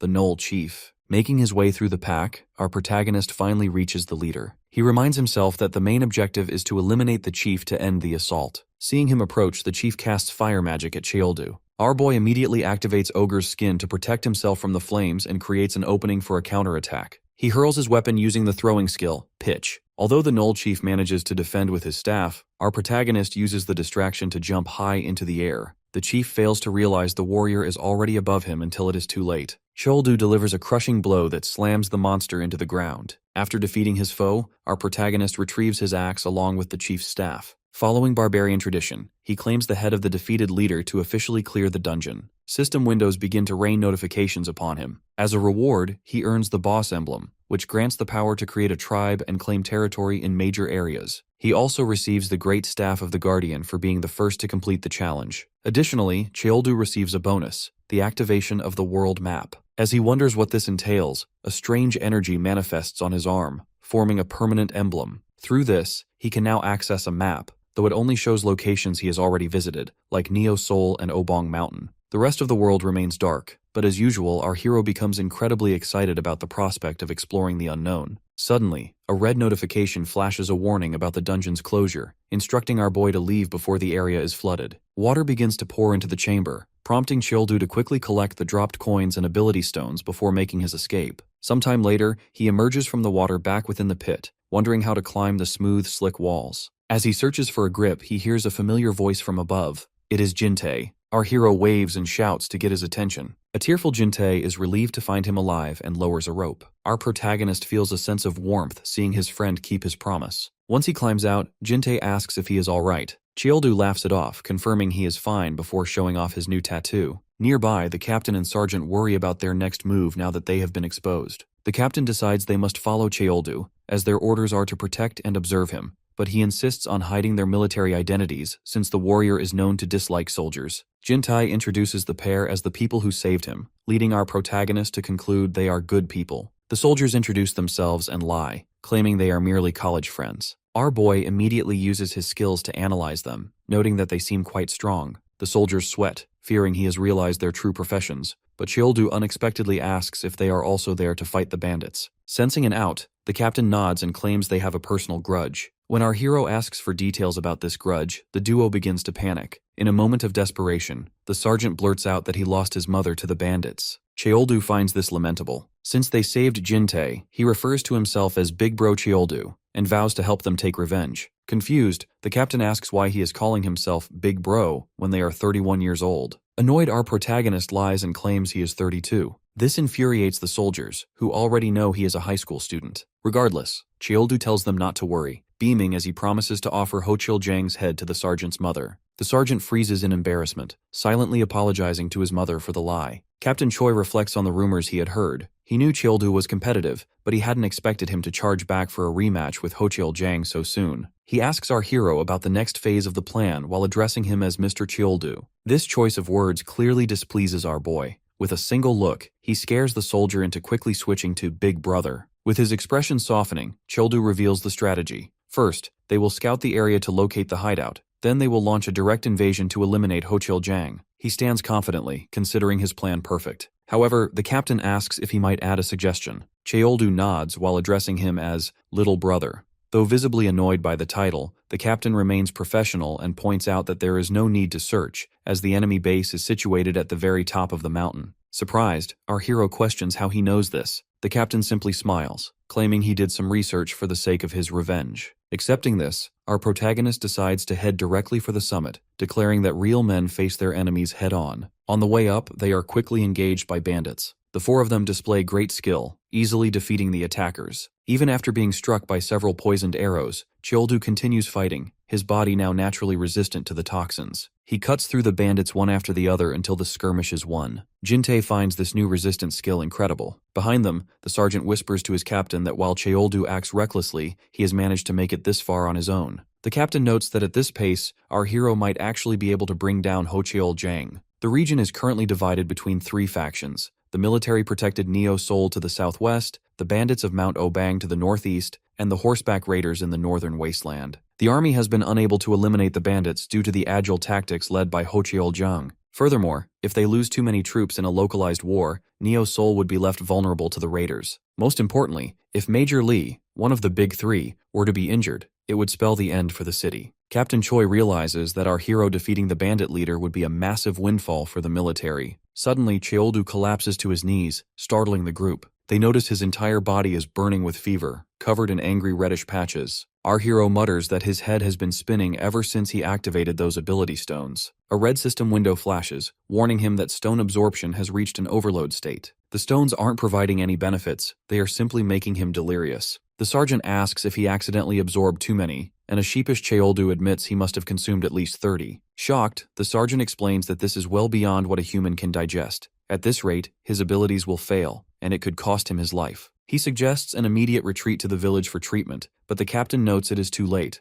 They are already in the heart of the bandit lair, facing hundreds of enemies. One bandit at the front recognizes Cheoldu and mocks him for surviving the pit, but our boy immediately slams him into the ground while shouting for Hochil-jang. From behind, the sergeant insists he is in no shape to fight, but Hochil-jang himself emerges from the crowd. Addressing himself as the Mountain King, he watches as our protagonist mocks his self-centered nature. Hochil notes that the boy managed to climb out of the pit but declares he will finish the job this time. He orders his underlings to handle the others while he deals with Cheoldu personally. Charging with a flail, the leader strikes at our hero, who blocks the blow with his axe. The two exchange a series of powerful strikes until Hochil manages to land a heavy hit. The impact sends Cheoldu flying through the air, crashing into a bandit hut. Rising from the wreckage, our protagonist acknowledges the leader's overwhelming power and wide attack range, which makes finding an opening with an axe difficult. Refusing to give up, he charges back into the fray and manages to entangle the flail around his axe. Both weapons are tossed aside in the struggle. Now excited to fight with his bare hands, Cheoldu engages in a direct brawl. Zhang mocks him, claiming it makes no difference against a weak human body. He finds an opening and lands a damaging blow to the waist, but at the last moment, our hero activates Ogre's skin to mitigate the impact. When Cheoldu reveals he isn't exactly human, Zhang laughs, stating he already knew about the ogre's skin. Seizing a momentary gap, our protagonist lands a heavy punch on Zhang's face, knocking him down. To his shock, Zhang seems unfazed and activates his own ogre's skin while on the ground. He jokingly calls Cheoldu a child and scolds him for being disrespectful to his elders. While our hero is stunned by the realization that they share the same ability, Zhang seizes the opportunity. He lands a direct blow to the chin, sending our protagonist reeling back. The rest of the group, already cornered by bandits, watches in horror. Jintei is especially terrified, having never seen anyone stronger than Cheoldu. The sergeant suggests grabbing the boy and running, but they are completely surrounded. The situation turns dire as Zhang begins to strangle Cheoldu with brute force. As Jintei's focus shifts to his friend, a bandit leaps at him to deliver a finishing blow, only for Captain Choi to intervene just in time. The fallen bandit proudly declares they are all dead, explaining that their leader is using the human squeezer technique. As he squeezes the life out of our hero, Zhang asks where his confidence has gone. He reveals that he has hunted ogres twice.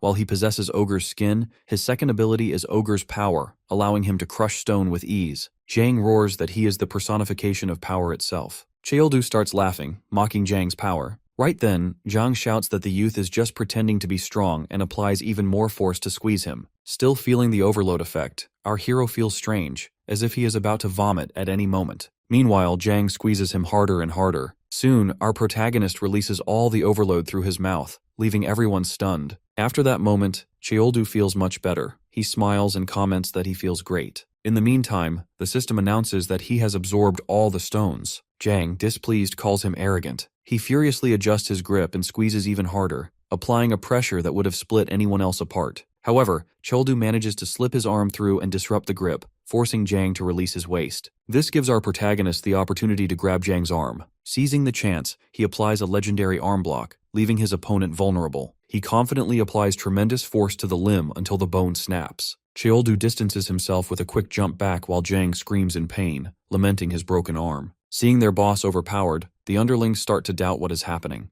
questioning if their leader is truly being defeated. Even our boy's companions are surprised that he now has the upper hand after all the suffering he endured earlier. Furiously, Yang shouts insults at him for breaking his arm and swears to kill him. He grabs a weapon and tries to strike Cheoldu, but our hero manages to dodge the blow. The weapon hits the ground instead, splitting the earth apart. With a completely different expression, our protagonist dodges the subsequent attacks easily. The captain, who saw what he went through earlier, is surprised by the unique strength and increased speed he now possesses. While evading the blows, our hero grabs Zhang's weapon with his left hand. With his right, he seizes Zhang's neck, choking him despite the man's ogre skin and strength. Zhang is unable to break free from Cheoldu's hand, which suffocates him more and more. Our protagonist manages to lift the large man into the air and mocks him for calling himself the personification of power. Gasping for air, Zhang begs to be released. He is surprised when our hero actually lets him go. However, Cheoldu picks up the discarded weapon and states that it is time to avenge the mother of Sergeant Yang and the citizens of Neo Seoul. Zhang doesn't understand much as he watches Cheoldu hold the weapon. Preparing his strike, our hero comments that he hates people who target the weak. He lands a powerful blow straight to Yang's head, instantly knocking him out and finally defeating him. Seeing their boss eliminated shatters the will of the underlings, who immediately think of begging for their lives. Meanwhile, Captain Choi is stunned to see Cheoldu defeating one of the big three just like that. Unexpectedly, a treasure sack appears on top of Yang. This is a ranker's treasure sack, belonging to the novice ranker Hochiol Jang. Our protagonist turns to the underlings and asks if they are planning to snatch the backpack away. They instantly beg for forgiveness, pleading for their lives. Our hero proudly declares that he won't punish anyone for simply following a bad leader. He goes straight to Jang and picks up the dropped backpack. However, like a monster's corpse, Jang's body disperses into the air and disappears, leaving our protagonist surprised. The captain explains that this happens because he was a strength ranker, and rankers are classified similarly to monsters. When our protagonist asks how it works, the soldier explains that to become a ranker, one of the 5 skill statistics must be above 50 points. Checking his own stats, our boy notes that unfortunately, none of his have reached that mark. This leaves the sergeant even more surprised that Cheoldu defeated a ranker with just physical strength. Choi explains that people have different abilities. Even if they have the same statistics, they can possess different strengths. Our hero calls his group together and decides to return. The captain remains shocked that he beat Jang without even being a ranker and feels curious about what he will do in the future. Later, the group arrives at the village and shares dinner at the table. Our protagonist gives a bow to Jin-tae, explaining it was found in the bag, and offers other items to the rest of the group. Observing his kindness, the captain insists they should be the ones giving something to him. Our hero curiously asks what they intend to give. The captain initially thinks they shouldn't reveal their identity, but since Cheoldu defeated Jang, he finally reveals that they are soldiers from the defense command. He adds that they already knew who the group was from the start, and apologizes for the deception. However, our protagonist had already suspected they were soldiers. Jin-tae even explains it was obvious due to the way they spoke. Cheoldu mentions that they helped save Jin-tae, so they are now even. He then asks if they have come to recruit him again. The captain shakes his head, clarifying that their mission was to follow and protect him until they determined if he was an enemy or a friend. When our boy asks what they found out, the captain calmly reveals that since he eliminated the bandits, they consider him a friend and an ally of the military force. Captain Choi wants him to present himself the next day at headquarters to receive a reward for Jang's head. Cheoldu gets excited about the reward and confirms he will go, addressing the captain as a little brother. Annoyed, the soldiers reveal how much older they are than him, so our hero teasingly addresses them as older little bros. This leaves both soldiers incredibly annoyed, to the point of wanting to teach him a lesson.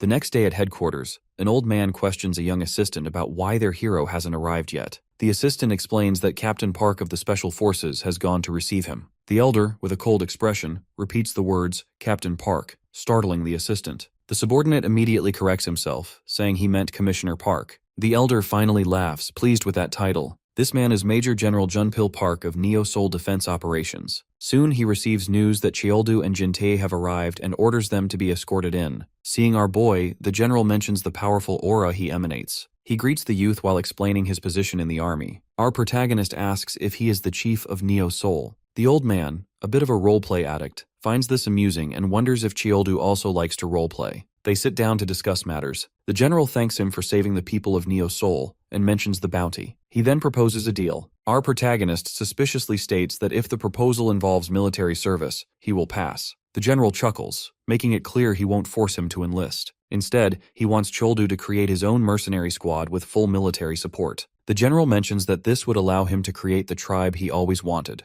This tempts our hero, as it would be an independent squad not tied down by military bureaucracy. He questions the level of support they will provide. The general promises access to the base, the use of Neo-Seoul's infrastructure, armory requests, and even hot soups at the restaurant. Hearing about the hot soups, Cheoldu gets excited, viewing those as great perks. The general adds that they will supply food and gear for battles as well. Finding the deal almost too good, our boy asks what is required in return. The general explains it is simple. He needs to take care of unwanted enemies. The first request is to eliminate the horseback raiders. Cheoldu is confused by the name, but Jin-tae points out that this group is one of the 3 major powers in command, questioning how they could possibly manage such a feat. Suddenly, someone behind a curtain mocks them for losing their composure before the battle has even begun. A beautiful young woman reveals herself, asking how they could ever get rid of the horseback raiders when they don't stand a chance. Both our hero and Jin-tae shift their focus to her. The lady steps forward, acting as if she doesn't know who they are, and asks how they dared to touch what belongs to her. Our protagonist, staring at her with his usual confidence, proudly states his name. Unexpectedly, the girl draws her blade, commenting that he is bold for speaking to her that way. Placing her blade against his neck with a serious expression, she remarks that someone needs to teach him a lesson. This girl is the best swordmaster of Joseon, and she now holds her blade directly against Cheoldu's neck.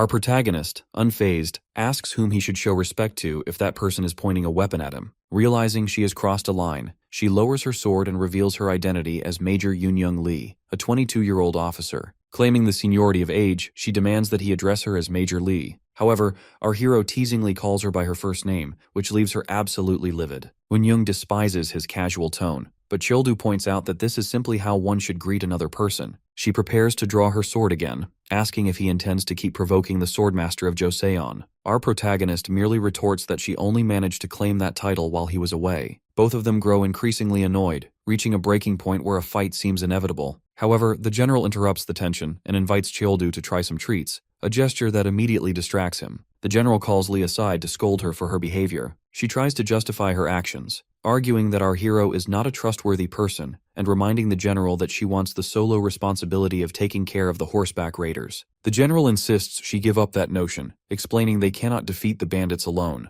A memory flashes through Yoon's mind. She is about to kill a northern bandit and cries out, asking why he let her win. The bandit, having accepted his fate, simply commented on how much she had grown. In her pain, she demanded an answer, but her former teacher stated his defeat was a parting gift for an old student. Instead of striking him down, Lee had shifted her blade and turned away. The leader of the northern bandits noted that she still possessed a soft heart, despite his lessons on being relentless for the sake of Neo's soul. She refused to accept a victory offered by a traitor, claiming the army would eliminate the swamp bandits instead. Back in the present, she begs the general to let her handle the raiders herself. The general holds her steady and reveals he has a plan. Turning back to our hero, the general explains his vision. The mercenary group Childu creates will join the army in a joint strike against the raiders. These bandits are a major threat to Neo's soul, and their swift cavalry makes them difficult to catch. Our protagonist grows excited at the mention of the unit. He asks if he can keep the horses if they emerge victorious. Remembering his father, who was the greatest rider in the Barbarian land,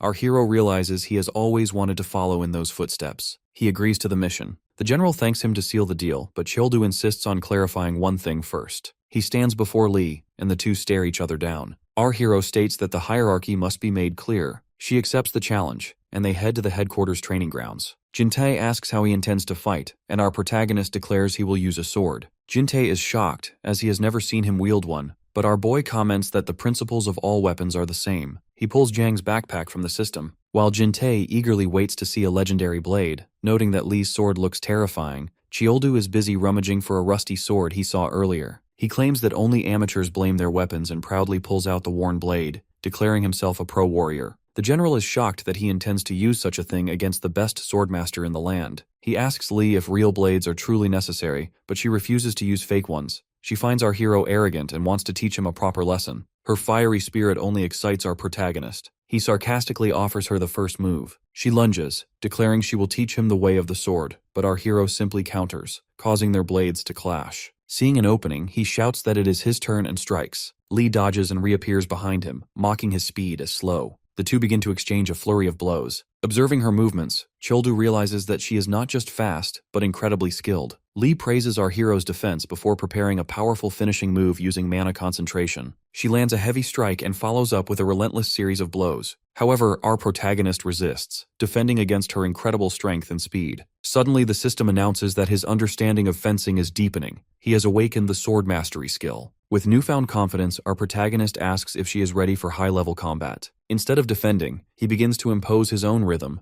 matching her speed and shocking her. In the blink of an eye, our boy disappears from her sight. She is stunned, unable to find him even with her dynamic vision. Suddenly, he appears beside her with a distorted expression, proclaiming himself the winner of the speed contest. He strikes, and even though Lee blocks the hit, the force throws her back. Regaining her composure, she shouts that she will aim for his blind spot. She changes her attack pattern, but Cheoldu, utilizing his own dynamic vision, mocks her once more. He blocks the blow easily, leaving her shocked by his sudden leap in strength. While she is distracted, our hero places his blade against her neck. She is paralyzed with shock, unable to believe she lost to a rookie. With great pride, Cheoldu announces that he is the overall winner of the fight. At the base sponsored by the army for the mercenaries, Cheoldu is satisfied with what he sees. Sergeant Yang whispers to Miss Lee, instructing her to address our protagonist as Chief Cheoldu. She understands but questions why Yang refers to him as Big Bro. Yang shrugs it off, noting that the relationship is a bit complicated. Turning to Cheoldu, she asks what he intends to do with the bandits beaten the day before. With a terrifying expression, he claims to have an idea that gives the bandits chills. Hours earlier at the headquarters training field, our boy demanded that Lee call him Big Brother. She retorted that she would rather die than say it. Our protagonist asks if she is talking back to her captain,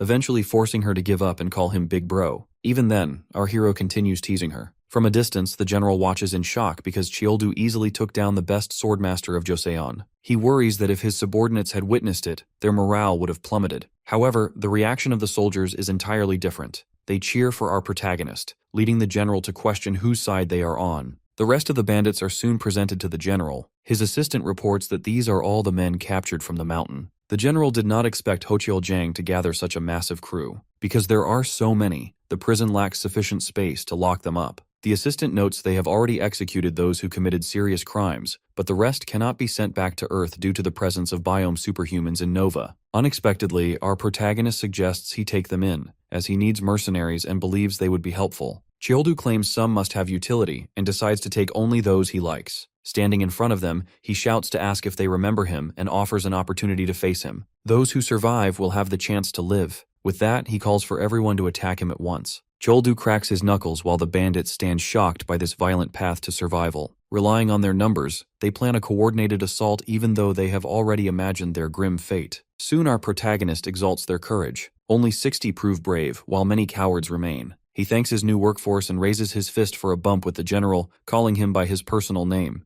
The general is stunned by the casual address, a shock shared by Lee and the surrounding soldiers. Lee shows visible discomfort, but to her surprise, the general is actually moved to be treated with such familiarity. Returning to current events, our protagonist explains his plan to turn these bandits into a battle-ready tribe. Lee finds the idea odd, reminding him that they are criminals, and that turning them into mercenaries seems impossible. Jin-tae agrees that it is complicated, wondering if such men can ever be trustworthy. However, Cheoldu reminds him that the 5 members of the Yonggu clan were also gangsters, asserting that trust builds naturally through battle. Jin-tae panics, wondering how he was supposed to know that history, but our hero reminds him that as the vice captain, he is capable of managing it. In front of the bandits at the camp, our boy shouts that their past crimes no longer matter. They are now his mercenaries, and he questions if anyone has a problem with that. The former bandits shout in unison that they have no objection. Captain Choi finds their sudden discipline incredible, but Lee comments that Cheoldu, already powerful, has now gathered his own flowers, making him even more dangerous. She advises the captain to monitor him closely and report back. A week later, Cheoldu is reported to the general as a threat to the government. The general finds the accusation outrageous, but the reporter clarifies that the claim comes from Colonel Moran, the same officer who sent Warrant Officer O to capture him. Holding the report, the general realizes she is merely resentful for failing to recruit him.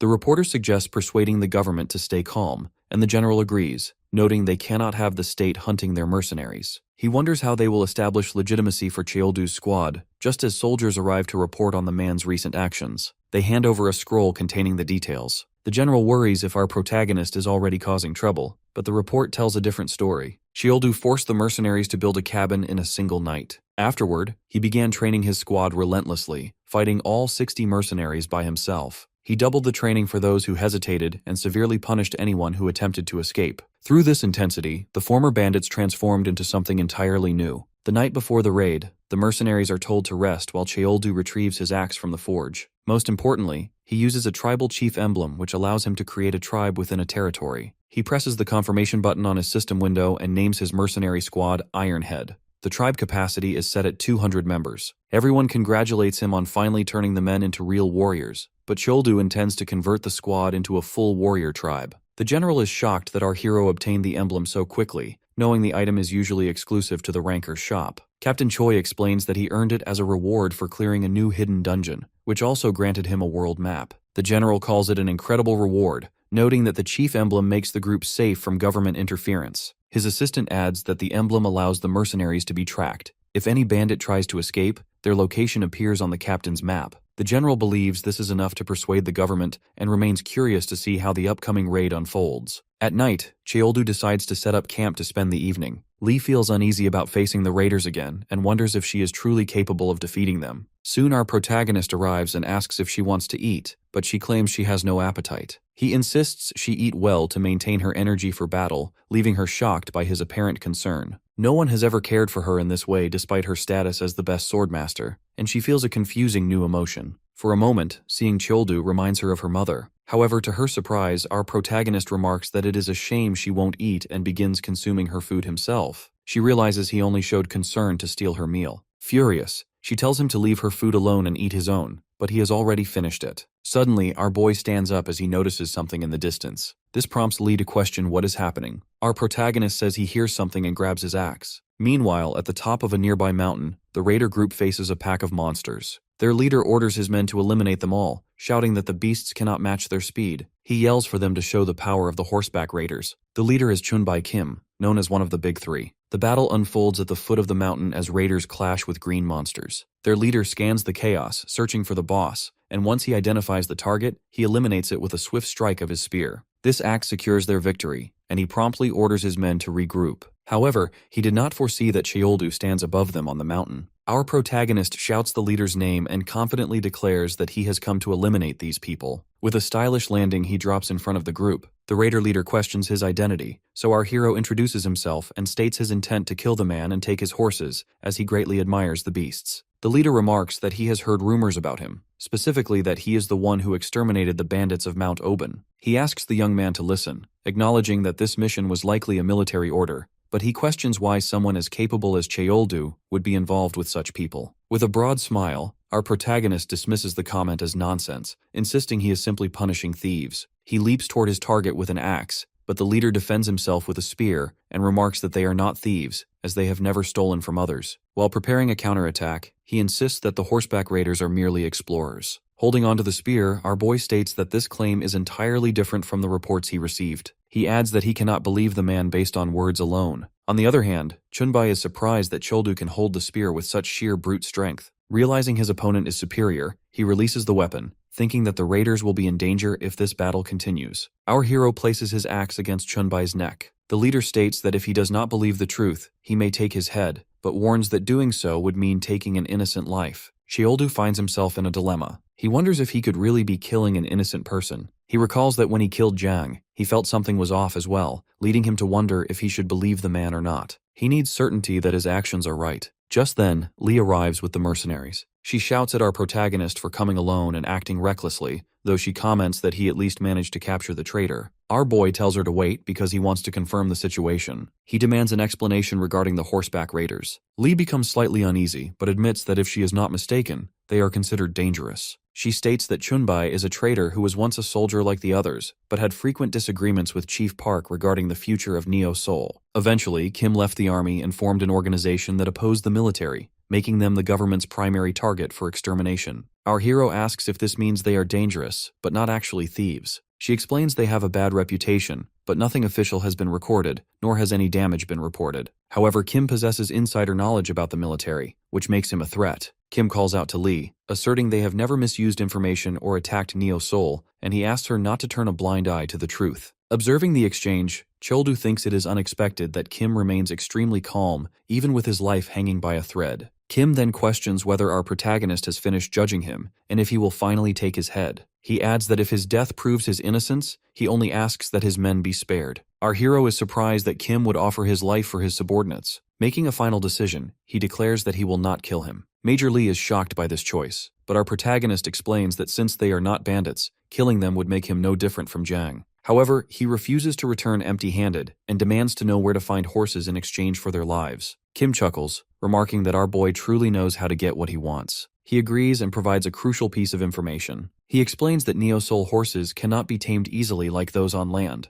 The only way is to obtain a pet pouch, which allows one to keep the creatures of Nova. He shows the red-rooted potsnay, the first ingredient needed to craft the item. When Choldu asks where to find it, Kim responds that the task will not be easy. Soon, our protagonist reaches the lair of ogres and spots one walking ahead. He reflects that he has never faced an ogre this large before, but he becomes excited and charges the beast with his axe. He attacks, yet the ogre easily deflects the blow with its great strength. The creature swings its club, and the force is so immense that even after our hero dodges, the weapon smashes through trees. He recognizes the strength of the monster just as it lands a punch on his stomach, sending him flying back. Using his axe, he saves himself by embedding it into the ground. He then activates Ogre Skin. After experiencing that powerful blow, our boy acknowledges the strength of Kim's group, who managed to defeat such creatures alone. The ogre starts swinging its club again, but Cheoldu easily evades each attack. At that moment, our hero focuses on his axe, which begins to emit an overwhelming aura. He strikes the club with his glowing weapon, and is pleased that the result is even better than he imagined. A day earlier, the blacksmith had used his guardian staff to upgrade the axe, and our protagonist had wondered if the weapon gained any special abilities. The blacksmith informed him that it was now imbued with magic, explaining why his attacks had become so much more powerful. Now named the axe imbued with guardian's power, the weapon has turned red due to the magic. With this tool, both attacking and defending have become easier. When he uses weapon magic, he can interrupt an opponent's movement by harnessing the rotational force generated by parrying. He applies even more power and successfully eliminates the ogre, proving that even an ogre's skin stands no chance against it. After its death, the ogre drops an orb. Cheoldu grabs it, and the system identifies it as an ability orb of the ogre. It allows the user to perform one of the creature's special skills. Excited, our protagonist crushes the orb and acquires the ogre's strength ability, allowing him to exert the power of a giant that transcends species with the aid of magic. Jintei stands inside Mimic's cave, surrounded by countless treasures and chests. The cavern also contains the raw materials required to craft a mascot pouch. The group members ask their sub-captain if they should open all the treasures present, but he explains that they must be careful. Out of every 10 chests, 9 are actually mimics. They do not take his explanation seriously, which leaves Jintei feeling somewhat frustrated. He thinks to himself that someone braver should have come in his place. He recalls a conversation with Cheoldu, where our protagonist decided to hunt the ogre alone and split their forces. Jintei had asked if Lee would enter the cave, but she refused directly. She added that there is no reason for the army to help them while their mission is on pause, deciding instead to return and deliver a report to the general. Listening to this memory, Jintei feels a bit scared at the thought of being there alone. However, our boy reminded him that he is the sub-captain and would be fine.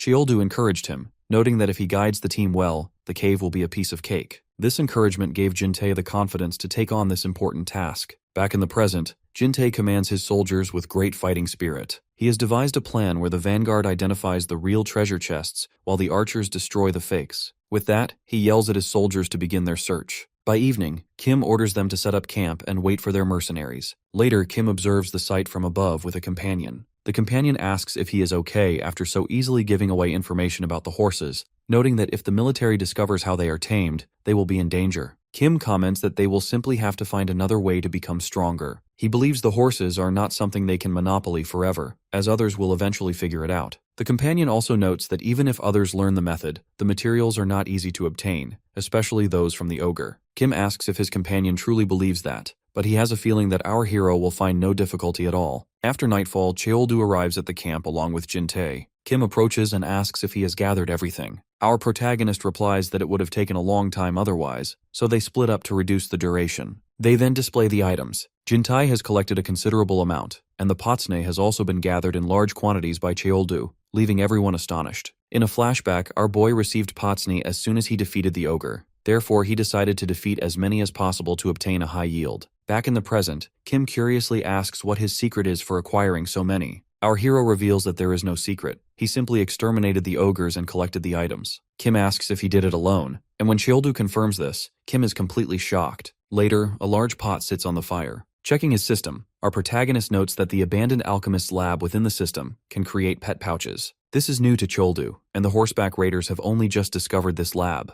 Kim explains that this is how things happen in the unknown world of Nova, where information is power. Those who prioritized exploration made discoveries first. He then instructs our boy to craft his pouch. Cheoldu throws in the necessary materials, which cost 78 coins to combine. After a short time, he opens the pouch, which releases a cloud of smoke. The system notifies him that the pet pouch has been created and added to his inventory. Our hero picks up the pouch feeling super excited. He tells Jintei to handle the rest of the ingredients as he intends to fetch a horse at dawn. Later, they sit down for dinner, drinking water from a rum container. Kim smiles, pointing out that Cheoldu drinks water as if he is drinking rum. However, Jintei reveals that they cannot drink alcohol because they are underage, leaving Kim stunned. Jintei then asks why Kim abandoned the military. With a serious expression, Kim states that he simply had different priorities. The current Chief Park focused on the security and property of Neo Soul, while Kim insisted on exploring the soul of the city to make them stronger. In the end, they could not overcome their differences, and that is why he left. Jintei asks if he regrets it, but Kim comments that he still thinks the same way, stating that he protects the country in his own way. He explains that while Neo Soul prioritizes development, his group takes care of external threats while exploring. He believes that if Neo Soul has no power, it will eventually fall to bandits. Jin-tae points out the connections between the military, the bandits, and the horseback raiders, and Kim nods in confirmation. While eating, our protagonist asks if Kim is bothered by this since he is a real soldier, pointing out that the military is trying to kill him. Kim comments that one day they will understand. He then gets up to leave because he has a long journey ahead the day after tomorrow. Outside the tent, he unexpectedly spots Lee under a cloak and is surprised to see her there. She says she came because she has something to ask, questioning why he let her win that day. He comments that if they had both fought, it would have resulted in multiple injuries, weakening the military force of Neo Soul. In disbelief, she tells him to stop talking nonsense. Kim replies that Neo Soul needs a figure of authority whom external forces fear to touch. Lee remarks it would have been better if he had stayed, but Kim asks if she heard him, stating he has his own responsibilities. He advises her not to show her weaknesses, since she is the best swordmaster protecting the citizens. Day breaks, and the group stands before the fields where several horses graze. Kim states they are stronger and have superior endurance if given potsne roots and treated well. Eventually they grow close, and by forming a bond, their magical energy expands. Jin-tae understands why they need so many roots. However, our boy seems slightly bothered. No matter how much he looks, they seem simple to him. After observing more closely, Cheoldu sees a black and white horse with horns, the king of the plains, the iron-striped horse. It quickly catches his attention. Jin-tae comments that it is larger than the others, but Kim explains that it is a problematic, untamable monster. This untamable beast only excites our hero even more. Even when Kim insists that the creature is a monster rather than a horse, Cheoldu ignores him and dashes forward, declaring that nothing is impossible. The horned beast notices his approach. Our protagonist remarks that he will enjoy this fight and demands the monster become his pet. The horse squeals in defiance, clearly disliking him. Cheoldu wonders if the creature simply has a personal problem with him. Since a peaceful solution seems unlikely, he lunges at the monster with a powerful strike. He grabs the horns and seats himself on its back, though the horse tries desperately to buck him off. Recognizing its strength, our hero lands a decisive blow on the monster's head. With a submissive look, the beast finally understands the message. Cheoldu repeats his demand, warning that it must become his pet or face the consequences. The horse begins to tear up. A system window appears, offering to register the iron-striped horse as a pet for the cost of 15-20 coins. Later, Jin-tae is seen happily stroking his own tamed horse, which seems to enjoy the affection. Cheoldu appears and asks if that is the beast Jin-tae tamed. Jin-tae nods, revealing his only cost 270 coins. Our boy finds this incredibly cheap since his own cost over 1,000. Jin-tae explains it is because Cheoldu tamed a high-level beast, then asks what he plans to name it. Our protagonist already has a name in mind. A system window confirms the name Sonata for the rank B iron-striped horse, which possesses running and headbutting skills. Furthermore, the creature will not disappear if the owner falls and is even capable of revival. Cheoldu then suggests that Jin-tae name his horse Abante. The group rides together through the desert landscape. Kim comments on the taming process, noting that perhaps other types of beasts can be tamed as well. He turns to Cheoldu and remarks that since he managed to tame such a creature, he seems to be full of surprises. Our hero thanks him for revealing the pet pouch trick. With the task finished, Kim decides to leave the group as his goal lies beyond the border. Cheoldu wonders if the dark spots on the map are locked off. Kim nods, suggesting that if this place functions like a game, there must be a way to unlock them. When Cheoldu asks if he has a plan, Kim reveals his intent to take down the area bosses. Hearing this, our boy mentions he already eliminated one during his Nova exam. This raises questions about the safety of sharing such information. Cheoldu asks if it is wise to share these details since they could become the first to conquer the zones. Kim laughs, stating he does not care about such things. He only wants to keep their homeland safe. Our protagonist finds Kim's beliefs incredibly strong and notes that people like him are rare. Kim prepares to head out, but Cheoldu stops him to offer him a spot in his squad. After a brief pause, Kim shakes his head and explains he has people depending on him. Cheoldu respects the decision and tells Kim he is always welcome if he changes his mind. Deep down, he expected that answer, but accepts he cannot change it. The raiders leave the area to begin their journey, and our hero orders his own squad to head back to Neo Seoul. Later, Cheoldu and Jin-tae report back to the general. The general demands an explanation as to why they are refusing the raiders' attack mission. Cheoldu explains that Kim is an innocent man, and he refuses to eliminate him by acting like an assassin. The general remarks that our protagonist cannot make such decisions on his own, but Cheoldu insists that they can. He compares Kim to a newborn baby to illustrate his innocence. He asks the general if he would follow an order to take down an infant. The general becomes confused, so our hero explains further that Kim is a pure adventurer rather than a villain. He claims Kim is no different than a child in terms of innocence and asserts that he knows the man better than anyone. The old man eventually agrees, admitting that Kim is a nice guy. In fact, the general had been hesitating and postponing pressure from top management to eliminate him. Our protagonist points out that the general is finally being honest. The general admits to being a coward and suggests he tried to alleviate his own guilt by assigning the task to Cheoldu. He understands the reluctance because Kim is a decent person. Our boy mentions he tried to recruit Kim, but the man refused. General Park describes Kim as someone worth having,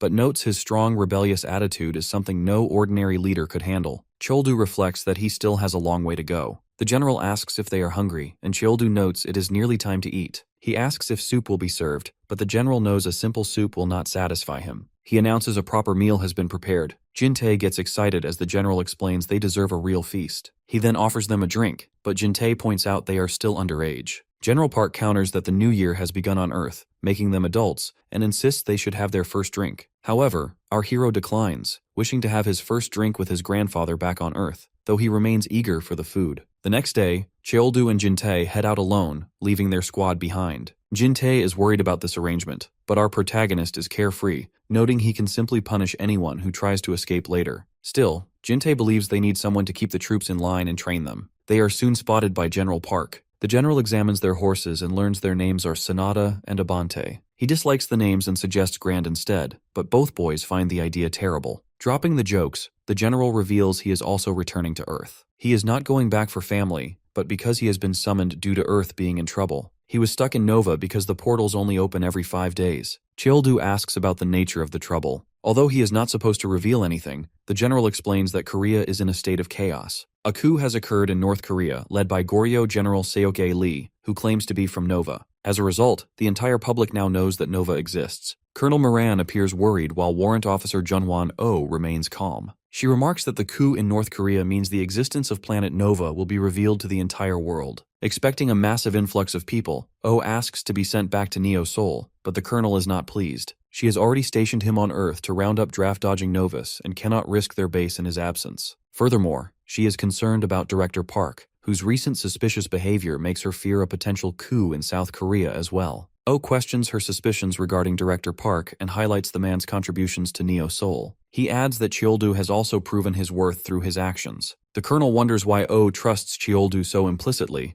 sensing he has a special reason for taking his side. Internally, Oh reflects that there is no hidden motive. In the past, he and Choi cleared all the monsters in the east to protect the citizens of Nova, earning them both the gratitude of General Park. Before being assigned to hunt deserters, Oh was a man who sought strength to create a free world. He constantly tested himself because he loved Nova. Back in the present, the colonel ends the discussion by refusing to send him back, insisting they focus on national security. Knowing he belongs to Nova rather than the military, Oh immediately places his resignation letter on the table. Moran is stunned that he would leave at such a critical time. Oh states that while national power must be solidified, he believes that power depends on how well a country utilizes Nova. He claims to know the right man who holds the key to it all. Meanwhile, Cheoldu arrives on Earth. In a car driven by the former thug lady, our protagonist points out that she should not call him Big Brother since she is older than him. Jin-tae asks how their allies knew exactly when they would emerge from the portal. One member explains that they waited at the portal just in case, though number one had already predicted their arrival. Our hero is satisfied with this, then asks about the new business number one opened.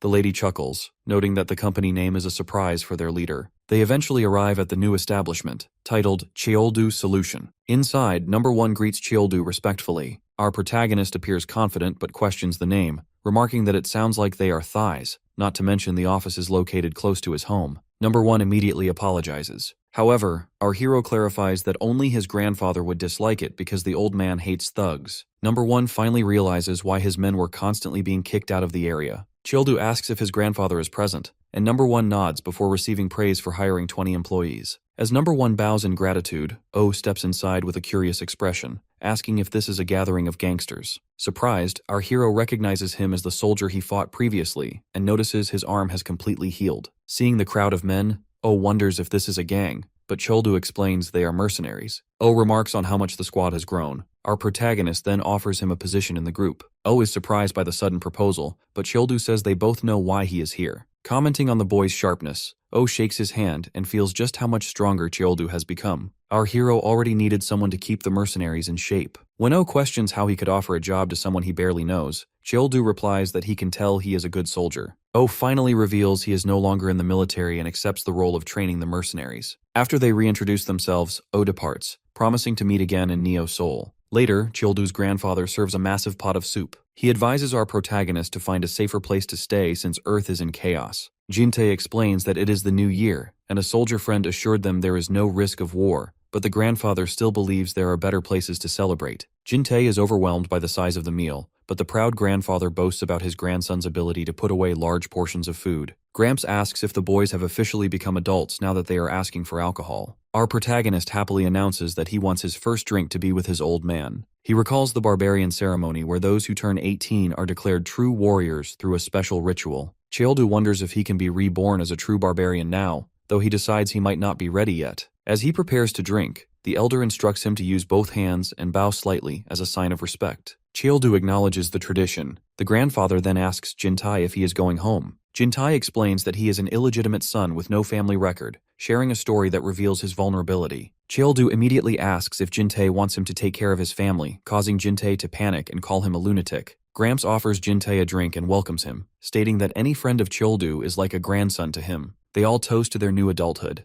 The next morning, Jintei feels nauseous from overeating and suggests they rest. However, our hero has already digested his food and insists they return to Nova. At the portal, they find a crowd of soldiers and civilians. Jintei explains that people are gathering to be tested now that Nova is public knowledge. Our protagonist worries about his grandfather, who would need to participate in the test despite his delicate health and age. Jintei agrees it would be difficult, but our hero is determined to find a way to bring his grandfather along. Later, at the Neo Seoul headquarters, General Park proposes a formal alliance. With the frontier open, competition between nations is intensifying. The general argues for a contract between the army, mercenaries, and other groups to lead the exploration. Childu signs the document without hesitation. The general comments that he could be easily deceived, but Childu guarantees there is no cheating between friends. The general warns that South Korea is still catching up to nations that got a head start. When our protagonist asks who is ahead, Park points to Japan. Our hero suggests they must quickly expand the map to catch up technologically, proposing that defeating field bosses is the way forward. The general is surprised and asks if he is referring to the cyclops. Childu is excited to find the military already knows its location. The general reveals that military intelligence, led by Captain Choi and Sergeant Yang Su, has already pinpointed the enemy. Our hero is fired up for the mission, and the general confirms that the stage is prepared for action. After receiving the proposal to attack with full force, Childu is determined to take the Cyclops' head in a single, clean strike. Junhwan-oh is introduced as the new sub-leader of the operations unit and receives a warm welcome from the soldiers. While some appear relieved by his arrival, others are curious about the man who will be leading them. Junhwan-oh greets the troops and formally introduces himself. Our hero then gives Jintei an order to remain in charge of housekeeping as usual, explaining that they are now operating under a dual sub-leader system. When Junhwan-oh asks Childu about the specific planning of unit operations, our protagonist demonstrates a classic bout of laziness and a total lack of initiative. The newly appointed sub-leader is surprised, questioning the reason for this choice and appearing somewhat insecure about his own capabilities. However, our hero advises Junhwan to make his own decisions, showing that he trusts the new sub-leader's instincts implicitly. Accepting the responsibility, Junhwan decides to reorganize the entire unit structure. Despite his relaxed appearance, he clearly has a plan.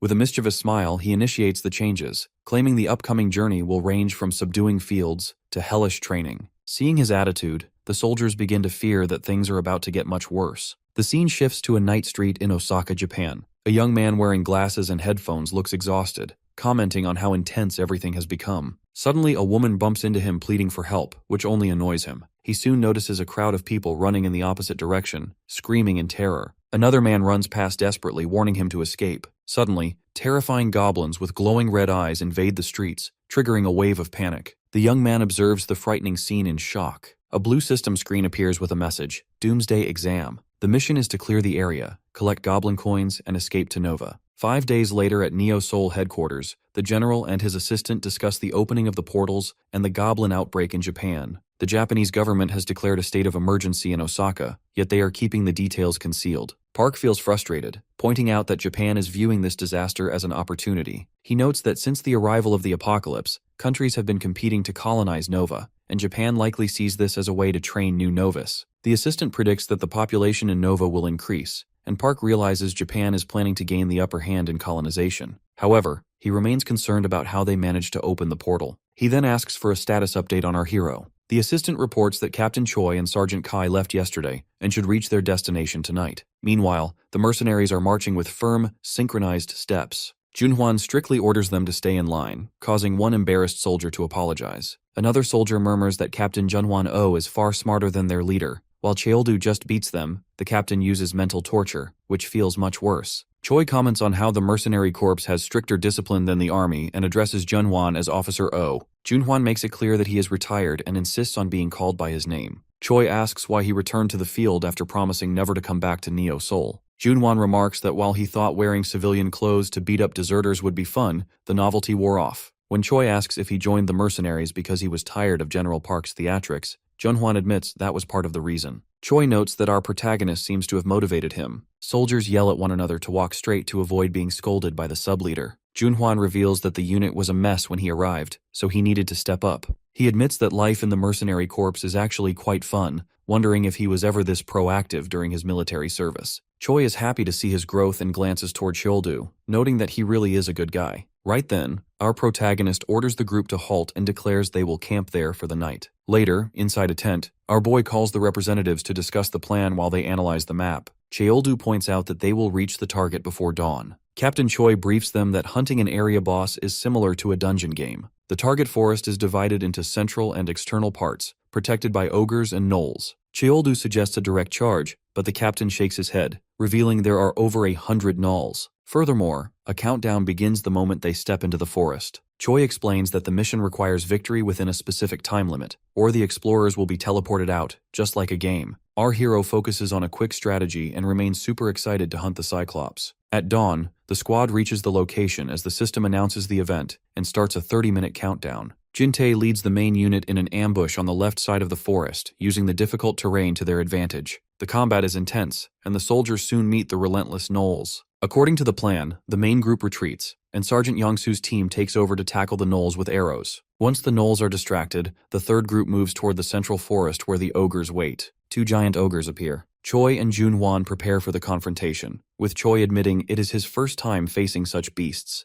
Junhwan bets on who can take down the most ogres, and the two face the monsters fiercely. Meanwhile, our boy rushes through the gorge on Sonata. With only 20 minutes estimated to reach the target, he increases his speed. Suddenly, our protagonist learns the iron-striped horse skill, which activates automatically. As he eliminates ogres in his path, the system announces he has also obtained the mounted combat skill. Cheoldu hurries, reaching the center of the forest with only 2 minutes and 30 seconds remaining. He notices the boss is not visible, but upon touching a tree, he realizes it is a type of holy ground. The tree shines brilliantly, emitting immense energy. A window explains that this is the world tree, which will test our protagonist's qualifications. A whirlwind of energy arises, and a colossal, imposing monster emerges from the whirlpool. The boss finally reveals itself. It is the Cyclops. Cheoldu is impressed as he observes his massive enemy. The Cyclops strikes hard and breaks apart the ground. Cheoldu notes that the range of the attack is wide and threatening, so he counters the blow with his axe. Their weapons collide, and our hero soon realizes that despite his efforts, the giant remains unimpressed. Since his attacks are not affecting the monster, he questions if its massive body is the cause. He reflects that there is no point fighting from a distance against such a long weapon. Determined, our protagonist decides to close the distance and aim for its legs. He launches a powerful attack and hits the enemy squarely, yet it remains intact. He observes that he only left a small scratch on the rocky surface of its leg. Our boy realizes it is not that the creature has tough ogre skin, but rather it is simply too huge to take proper damage. Recognizing the difficulty of the battle, he changes his strategy to utilize endless axe swings. Cheoldu starts landing consistent blows. The giant stays still, while our hero remarks that hitting someone up close is impossible with such a long weapon. Soon the giant roars and prepares to smash him with its foot. Fortunately, Cheoldu dodges the attack and lands another powerful blow, causing the giant to roar in pain. He smiles and boasts about his axe skills. Even while roaring, the Cyclops moves its eye to aim at our protagonist and unleashes a powerful beam. He is barely able to dodge the attack as he jumps back to save himself. Our hero coughs from exhaustion, now viewing the giant as a beast that was hiding its true power. A digital screen appears displaying a timeout timer, informing him that only 5 minutes remain. This is alarming for Cheoldu. Choi and Junhwan reach the battlefield after hearing the explosions. Suddenly, the giant unleashes another attack, and the soldiers are shocked by the creature's strength. Our boy orders them to aim for its leg since he has already succeeded in scratching it, and he decides to distract the creature himself. Both men instantly take down the giant's legs. In the meantime, Cheoldu notes that while the beam can kill him, it is not invincible. Our protagonist notices a pattern where shots take place at regular intervals. He jumps and jokes that the giant should be guarding the forest instead of destroying it. Meanwhile, the The screen shows that only 1 minute and 47 seconds remain. Noting the limited time, our hero rejects the idea of swinging aimlessly. Choi informs him that they have successfully taken care of the legs. After praising their work, our boy calls his horse. The timer indicates that only 29 seconds remain. Childu thinks there is only one way to deal with the situation. A flashback of his younger self appears, showing him lost and disoriented. He recalls the death of his parents and how his inner self stopped growing after their passing. Dark emotions settled inside him then,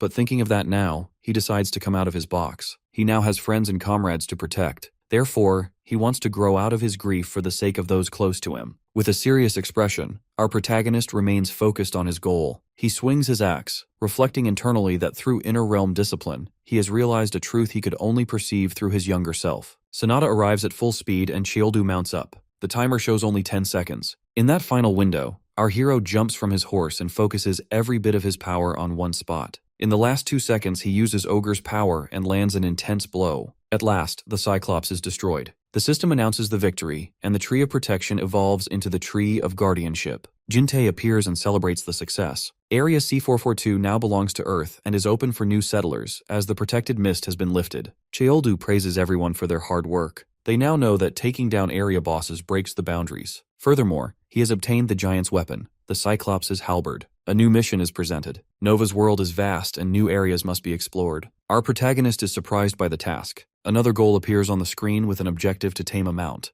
offering a reward so new recruits can ride horses. Shildu feels a bit regretful that everyone can now learn this skill. Jintei points out that this procedure is different from the horseback raiders method, which does not come from the proper Nova system. Our boy shrugs it off with a laugh and decides to turn his mercenary squad into cavalry. However, Junhwan argues that military diversity is important, and the army must be prepared for any situation. Our hero shows irritation with the constant complaints, and feels the reward is unsatisfactory for their hard work. Suddenly, the world tree shines brightly and a portal appears. The group is confused, wondering if another Cyclops is emerging. Instead, a huge monstrous foot steps out. A smiling goblin appears with a bag full of coins. He announces that they should come forward and choose what they want, as he does not appear often. Chioldu and Jintei are filled with excitement as they realize he is the goblin merchant. Someone calls for the president while he sits at his desk. He learns that the Japanese government has proposed an astronomical sum for the exchange of information regarding the Nova portal appearing there. The president sighs heavily, feeling there is no choice but to pay the steep price, and orders his advisor to initiate negotiations. However, the advisor reveals they cannot proceed, informing him that South Korea has been excluded from the talks. The president hits the table and shouts, asking how this is possible and wondering if they are being completely ignored. According to the Japanese embassy, the country will only be open for discussions in the summer. The president complains that summer is half a year away, which is equivalent to 3 long years in Nova's time. Irritated, he points out that the Japanese are clearly thrilled to have the upper hand in this power struggle. At that moment, the advisor's smartphone receives a message. He apologizes and turns to switch off the device, but he freezes upon reading the notification. Surprised, he shouts to the president that something has happened. When the president asks for clarification, the advisor explains that a portal has just appeared in Paju, along with an emergence of goblins. It is official. Korea has a new Nova portal. Shocked by the news, the president soon becomes overjoyed. The advisor also smiles, excitedly showing his phone. While the president remarks that this is great, he quickly regains his composure and reminds the advisor that this is no time for celebration, as the Paju portal is dangerously close to the capital. Embarrassed, the advisor apologizes and offers to call an emergency meeting. The president asks him to wait, mentioning one more task. He must immediately call Neo Seoul's Major General Park Junpil. The scene shifts to a location in Nova, where a system message announces that Area C442 is now recognized as Earth's territory. New settlers will be accepted, and the protective fog has been lifted. Kim and his squad observe the changes. Kim wonders if the barrier has collapsed, while others yell that the blue mist is fading away. One soldier points out that someone must have defeated the area boss. Kim gives a knowing smile, remarking that he knows who is responsible. He believes the hunt was a success thanks to Childu Kang. Inside Neo Seoul headquarters, celebrations begin because defeating the Cyclops was the key to progress. Facing a blue notification, General Park discovers that Area C442 now belongs to Earth. This means the portal will soon open. He immediately stands, stating there is no time to waste as the area will soon resemble Osaka, necessitating quick preparation. Suddenly, Captain An bursts in. The general enthusiastically asks if he has checked the screen, but the captain has more urgent news. The president is calling regarding the opening of the Paju portal. The general must prepare to return to Earth immediately. Surprised, the old man prepares to leave. joking that he should use the fastest portal to reach Seoul. When the captain mentions no such portal exists, the general laughs, revealing it was only a joke. Back in the newly gained area, the merchant goblin states that this is a rare opportunity. A system interface appears in front of the creature, displaying a sale list of colorful scrolls in red, green, blue, purple, and yellow. Sheoldu interacts with the options, finding the red and green talismans particularly interesting. The screen describes the red talisman as a scroll of breakthrough, which increases status limits for 200 goblin coins. Our protagonist realizes he can increase his attributes even further. Thinking of the possibilities, he decides to buy 10 of each color. Jin-tae panics, shouting that this is crazy since Sheoldu will spend his entire fortune. With a confident smile, our hero says he will try to reach 100 stats, noting that getting stronger is fun. He quickly presses the button to complete the purchase. The next step is distributing the status stones scattered on the ground. Choi suggests that our protagonist take them all to max out his limits, explaining that after hitting the 50 mark, he can become a ranker. When Sheoldu wonders about the point of becoming a ranker, Choi explains it allows one to measure their strength rate. He secretly reveals he is ranked 903rd in perception. Finding this ranking weak, our hero reacts with surprise. Choi asks him to keep it a secret. Confused, Sheoldu asks how one knows their ranking without direct competition.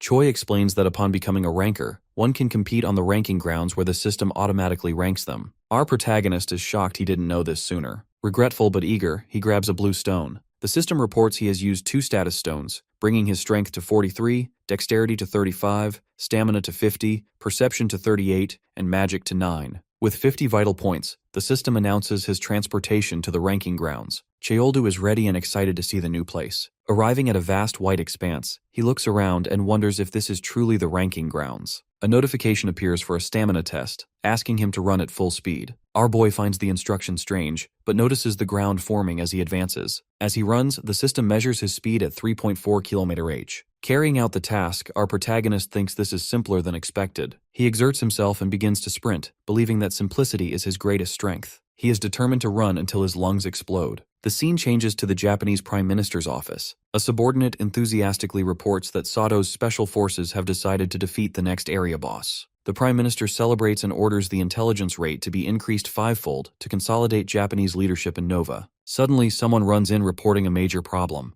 The Prime Minister questions the interruption, but the man points to a screen showing the news. A portal has opened in Korea, leaving the Japanese leader dumbfounded. The broadcast shows a Korean news brief intending to share information as a moral obligation for global cooperation. This move undermines Japanese plans. The Prime Minister trembles in anger, yelling that Korea has even revealed information about the portal's opening. He questions how they managed to defeat the area boss, while his advisor wonders if they trained a secret weapon. The Prime Minister furiously orders the advisor to identify this person immediately. In the meantime, General Park declares that the Republic of Korea has officially started the era of dimensional exploration. Later, the Korean president claps and congratulates Director Park, praising him for a remarkable achievement. The president mentions plans to establish a Nova army and asks Park to oversee its formation at army headquarters. Park humbly declines, stating he is happy in his current position. The president smiles, considering him a modest man, but suggests that since Neo Seoul has an established system, someone else can take over while Park is needed for a larger role. After a pause, Park asks to be sent to Cheongju to transform it into the hub of Korea's portal network. The president agrees, believing no one would do better, and elevates his title to Lieutenant General Park, placing the Cheongju portal in his hands. Back in Nova, a system window appears showing that the measurement is complete with 2,512 points. The system announces that Sheoldu has earned first place. Our hero laughs confidently and receives 25 points to use in the ranker store. Jin-tae runs to him to ask how it went. Sheoldu naturally responds that he arrived first, leaving the others surprised. Choi finds the news incredible and asks if he earned many points. Our protagonist proudly confirms he received 25 points. Choi is in despair as he calculates the scale of the achievement, while Junhwan asks if he has bought anything with the points. Sheoldu shakes his head, revealing he only expanded his inventory for now. He asks if anyone has become a ranker across all stats yet. Junhwan replies that he doesn't know, as people usually prioritize specific attributes for the rating store. Hearing this, our hero becomes excited and decides to aim for that goal, hoping for a first-time reward. Jin-tae asks if the group plans to hunt further before returning. Sheoldu replies that they still have plenty of supplies, and it would be a shame to leave now. The goal is to tame a mount and earn the specific inventory reward. He orders Junhwan to take the mercenary group to look for horses while he stays with Sonata. Noting that the border has collapsed, our protagonist decides to see what lies ahead. A few days pass near a portal as people gather to say goodbye to General Park. Park laments his departure, feeling the weight of leaving his post. He asks Captain An if the transfer was completed correctly, and the captain confirms that Lieutenant Colonel Yoon-soo Kim will handle the transition. The general complains that the colonel has barely left his home and likely knows nothing of the local landscape. Turning to the lieutenant colonel, Park asks him to take good care of the new commander upon his arrival. The colonel merely murmurs that he will figure it out, but as he watches the general leave, he mutters that Park won't be around to see the outcome anyway. Across the courtyard, someone runs toward the colony. Lee suddenly appears and collides forcefully with the colonel, throwing him back into an awkward fall on the floor. She turns around with a mischievous smile, claiming she didn't see him, though the colonel realizes she did it on purpose. Seeing her, Park comments that he didn't expect a visit before his departure. She explains she ran back as soon as she heard the news and asks about his sudden transfer to Cheongju. The general responds that things are simply moving fast. Lee asks him to take them along, citing a constant lack of staff, but he explains that orders from above prevent the transfer of key personnel. He notes that Neo Seoul needs them and reminds her that he is no longer the major general in charge. Sighing, Lee accepts the situation. She asks what kind of person the new commander of Neo Seoul will be just as a figure emerges from the portal. The newcomer comments that Neo Seoul looks like a shabby place. Everyone watches in shock as the man appears wearing nothing but his underwear. This man is the new commander, General Won-jin Lim. The scene changes to Cheoldu and Jin-tae entering a Neo Seoul area on horseback. The system notifies them that they have left the existing area C442. As they arrive in a region covered in snow, the system announces their entry into area W3105. Our hero wonders if this is the third area of exploration and notes the drastic change in seasons. Cheoldu complains about the biting cold while Jin-tae trembles beside him. Their journey has been grueling. Initially, they traveled through dry lands that made their skin peel, followed by a humid region of non-stop rain. Each map possesses unique characteristics, and even the monsters vary from one location to another. Jin-tae reflects that the world is too vast for them to continue exploring indefinitely. Our protagonist remarks that if they explore far enough, they will find a new portal connecting to a different continent. Jin-tae calls it a bold theory, but asks what our boy is doing as he sees him rubbing his hands together. With a serious look, Cheoldu reveals he is trying to warm himself. Suddenly, he begins to shake violently as the cold of the snowy region finally hits him hard. Jin-tae laughs, noting that even Ogre's skin seems useless against this chill. Struggling with the temperature, Cheoldu suggests they head back, believing the mercenary group must have already finished their mission. Jin-tae agrees, noting they need to be better prepared next time. As they retreat, our protagonist decides to ask General Park to prepare winter supplies for the next expedition. The scene shifts back to Neo Seoul, where workers move heavy materials. They discuss the high cost of the items and the need to handle them with care. Lee reflects that barely 10 days have passed, yet the place has already changed. Many workers rush to move materials to the back because a golf course is being built. Wonjin stands nearby, clearly angry and yelling at someone. Carrying heavy wood, the workers complain about being paid pittance to build a golf course while missing their previous boss. At a nearby stall, a man complains about skyrocketing prices. The seller defends himself, saying he needs to make a living, but the construction has caused extreme scarcity. The new general is turning Neo Seoul into a luxury bunker for himself,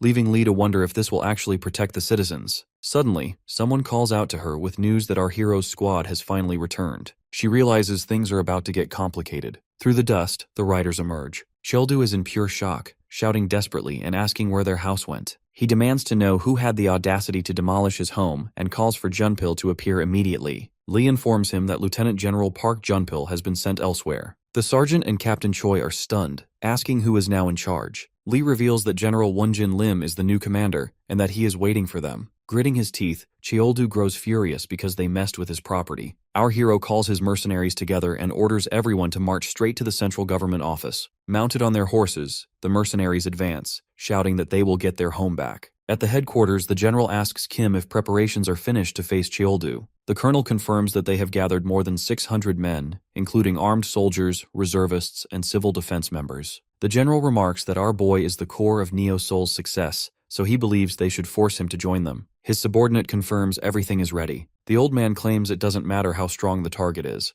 Our protagonist is just a 20-year-old boy who needs to be taught a lesson. Suddenly, everything starts to shake. The general wonders if it is an earthquake, but Kim realizes the tremor is caused by the Ironhead mercenaries. Our hero quickly arrives at the headquarters. Standing in front, the general smirks and comments that the return was noisier than expected. Cheoldu angrily asks if he was the one who destroyed the house. Outraged by the tone, the colonel shouts at the boy to speak to the general with respect. Ignoring him entirely, our protagonist grabs the colonel's mouth and demands an answer. He repeats the question menacingly, wanting to know if it was the general who destroyed their home. The colonel struggles to breathe. The general begins to laugh, wondering aloud if Choldu is truly this angry over a little house. Annoyed, our boy releases the colonel and demands the general stop laughing and explain himself. The general explains that the territory now belongs to him, and anyone using the land must pay a price. He had the site demolished as part of his duties. Choldu asks why he needs to pay when the land was a gift from Junpil. The general warns that Neo Soul belongs to him now, so our hero must follow his rules. Changing tactics, the general extends his hand and invites Choldu to join him, promising as much free land as he wants. Our boy repeats the words, wondering about the offer, but he still furiously demands the immediate return of his land. Laughing sinisterly, the general says if that is how he wants to play, then so be it. Unexpectedly, he declares the Ironhead mercenaries to be rebels and orders his men to eliminate them. Kang Choldu's mercenaries prepare for the looming confrontation, scanning the area and asking if the enemies are hiding. Meanwhile, Choldu walks alone toward the general. In response, the general orders all his troops to prepare for battle. One of the enemy soldiers mocks the advancement, wondering aloud what mere mercenaries could possibly do to them. Before he can finish the sentence, our hero stops him with a piercing gaze and a sharp command to halt. The threat is clear.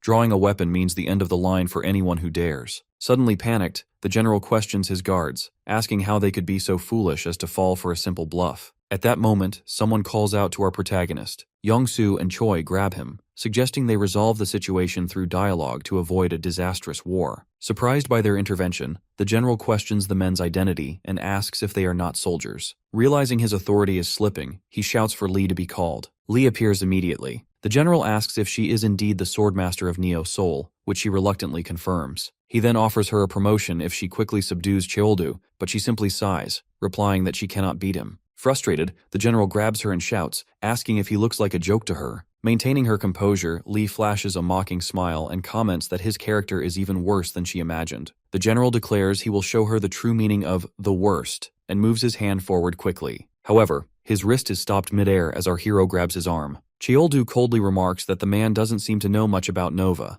The general stares in shock at the incredible speed. Our protagonist continues his speech, explaining that his group is not made up of bandits who threaten civilians or reckless gangsters. However, they show no mercy to anyone who decides to fight them. As our boy applies force, the general screams in pain. Choldu then asks the surrounding men if they still have the guts to fight him. The soldiers look clearly intimidated. A weapon clatters to the ground as a soldier screams in despair and gives up. Quickly, others follow suit, questioning how they could ever defeat Choldu. They argue there is no point in going to war against the hero who saved Neo Soul. Another soldier remarks that the place no longer feels like a military regime and announces he would rather join the mercenaries. Many others shout their agreement. Lee is stunned by the display. It is unbelievable to her that in these chaotic times, neither Neo Soul nor the military could protect the citizens, yet the one who united everyone is Choldu. His overwhelming strength is the only thing maintaining order. The general yells at Lee, complaining that she is standing by while her superior is in danger. He orders her to hurry and rid him of the enemy. Lee realizes she has no other choice and makes a pivotal decision. She positions herself in front of Choldu and declares that, from now on, her sword belongs to him.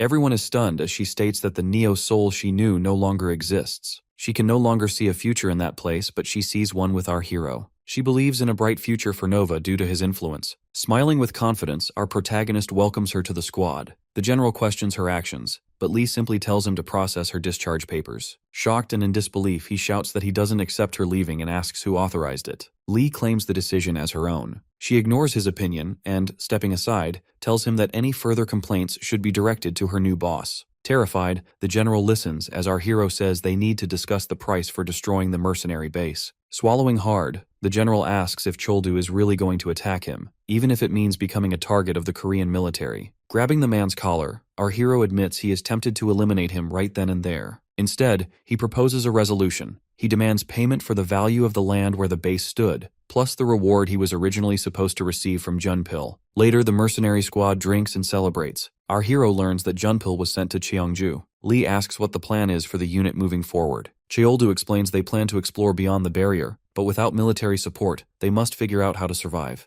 Jin-tae suggests going to Cheongju, mentioning that discovery rewards are still available there. Liking the idea, our boy smiles confidently, thinking about the area boss that must exist there, and the fact that Junpil is already on site. Jin-tae asks for other opinions, and while everyone agrees, Junhwan notices a strange expression on Choldu's face. He asks what is wrong, and our protagonist expresses his concern about leaving Choi and Yongsoo behind. Lee mentions that it is difficult for Captain Choi to leave because his mother is sick, and Yongsoo would likely stay out of loyalty. Cheoldu is confused until she explains that Choi depends on the military system for the hospital facilities and salary needed for his mother's care, things not available in the wilds of Nova. After thinking for a moment, our hero hits upon a great idea. As Choi leaves his room and tells Yongsoo that the higher-ups refused his transfer to Cheongju, our boy appears and calls out to them both. Choi asks why he is there, and with a confident smile, Cheoldu states he has come to take them both with him. Later, while sitting on a bench, Choi tells Yongsoo to go with the mercenaries but insists he cannot join. Cheoldu asks Choi if he would come if his family's safety were guaranteed. When Choi asks for clarification, our hero explains he has a company on Earth called Cheoldu Services that supports the families of those in Nova. Choi suspiciously asks if it's a gang,